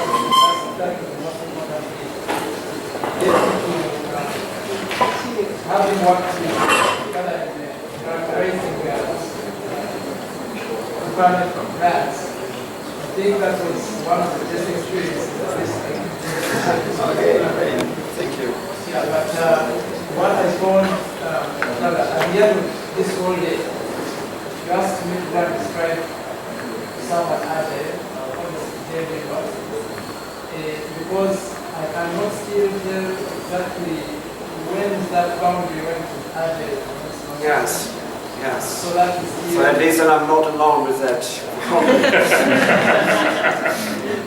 But yeah, okay, perhaps you can discuss and try to find a way to help each other, yes. So where did I leave off? Thanks for the feedback. Yes, thank you. I like the mode of delivery. It was very engaging. I like phrases and the papers you gave us to discuss. Actually, I found one that was basically about what I teach. Ah, nice. That's perfect. Yeah, the user interaction within user interface design, which was very good, and I got some idea. I hope you can help me the copy of it. Oh, yeah. You should bring them around, yes. Okay. You wished for the copy as well. Well, I liked everything about the lectures. I like the lectures, I liked the mini game about customers and developers. And I love the papers. I actually found one interesting as well. So we're discussing this. Yeah. I don't have any relation to help the papers. So Alright, yes. What thing you like? Thank you. I liked the dessert. No, understand. Yes, thanks for the dessert. Well, I liked the research areas. What can be done in cultural development? What can be researched about? What can be explored? And I also realized that some things are doing actually urgent. Probably I just leave on that. All right, yeah, yes. Thanks for Well, the lecture became interesting when we went to practicals. Yeah. When you said in a group some were going to be customers and others are developers, I looked at something like, okay, being a customer is the easier way. Some people jumped into it. And now when it comes to shipping out requirements and delivering them to a developer, I saw a lot of sweating. And that was something more interesting. Then the obvious question that came to my mind is, do we have a Scrum version for customers such that they can also keep organizing themselves as they evaluate whatever is developed? Because at least all we have been talking about the developer, how we can handle the customer. And we also saw two versions of the customer. One customer who came describing what they want was more clearer than when we had a team of customers. There was more mess in reconciling what they are giving us. I fear that's an answer I can give, but perhaps others have other experience. But my fear is that we do a very bad job there in Agile methods, because we just say we have Scrum, we have product owner. All the magic is happening by having an excellent product owner. If you don't have an excellent product owner, your method will be in trouble. That's for sure. So it's like a bad band in a way. All things that are difficult you put into that role, and either they survive or not. So it's a bit. I don't think we give enough information on that. That's true. Now, we did this customer-developer interaction. I was fearing that developer is trained, customer may not be trained to have the basis. What if the customer loses patience along the way? I've explained this, you're not understanding. Yes. I'm fearing that Agile will push us into disagreements and reconcile. There will be no basis for validating what you told me to do and what I delivered. Very good point. So there are some funny things running in my head as Agile was doing. But otherwise, it was my first time to have a class called Agile Development. You did a very good job to scale it to an ordinary person, and I think yeah, thank you for the at feedback. least I have a few things to mention about that. Yeah, right. So it's good if I could inspire some more thinking about Agile. I think that is. Okay, I don't like even I had the same point. It's kind of different but like the customer when we have the time, I feel like it's so much challenging, much more for the developers, because we were getting a task as a customer and then we were going and then we were already kind of stressed. So I think it was a kind of a double stress for the developers, like they were like, and they were still reading and it was not getting clear. And then so this thing was one of the things, and like where I think could be improved could be like the task if the customer, because in this case we were not the customer, we were getting another task. Right. So if we had an opportunity to decide and give a task, okay, so we want something, because right. Perhaps we could be much more clear and like less stress, and the developers could be. So right. Yeah, absolutely. Yes, I see. Yes. Good point. Very good. I just take that with yes. Yeah, thank you very much. Unfortunately, I was moving up and down. So I think that was just to concentrate on the evidence. However, I like the part of continuous delivery, especially why you stress the importance of automation. Right. Because one of the challenges I see here locally for small companies, they don't have the resources to automate the entire process. Right. The process of evaluation, deployment, and so forth. And that creates challenges in the quality of the software. I would have also loved to see more examples that relate particularly to small have all the structures that are synonymous with big companies. Yeah. Otherwise, I'm really for the parts that are there. Yeah, great, thank you. Yeah, so I should think about complement that with yes. Yeah, I must also appreciate that being in time of being coming in, one time for the classes, and I enjoy the classes. Very good. Good time. Thank you. Yeah, thank you for the lecture. Actually, I enjoyed the exercises more. But I would love to learn more about the continuous documentation, if it is there. Because when we look at the continuous X, we talk about regression, development, and the documentation is not talked about. Still things are happening very fast. Right, yes, And yes. that is about the documentation part. Yeah. So that is what Yeah, so I did not talk much about it because I'm not very knowledgeable, but I saw the guys around Martin Mobiliar, like Christoph Troit and so on, they did some very good works, like a framework with just-in-time documentation. So there should certainly some pointers I can give you. Okay, but yeah, good point. I think HR documentation is certainly an interesting field. Should I ask you as well, or?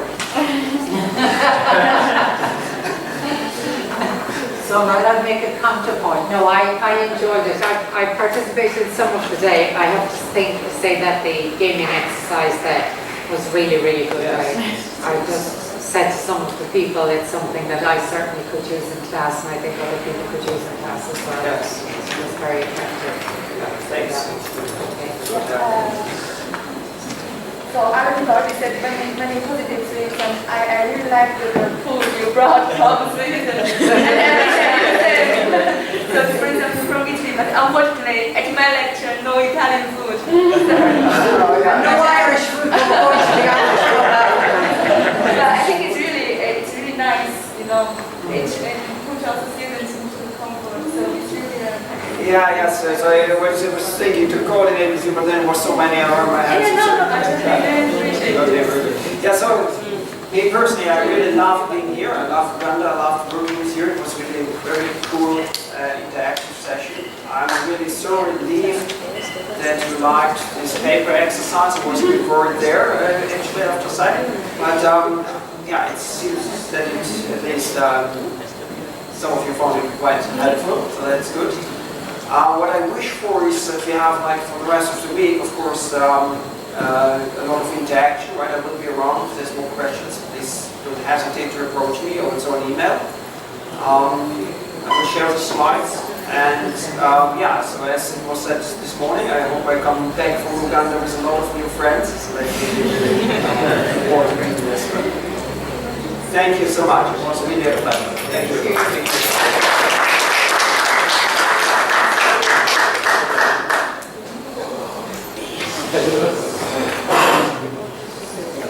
So 9 o'clock in the morning, bright and breezy, homework done.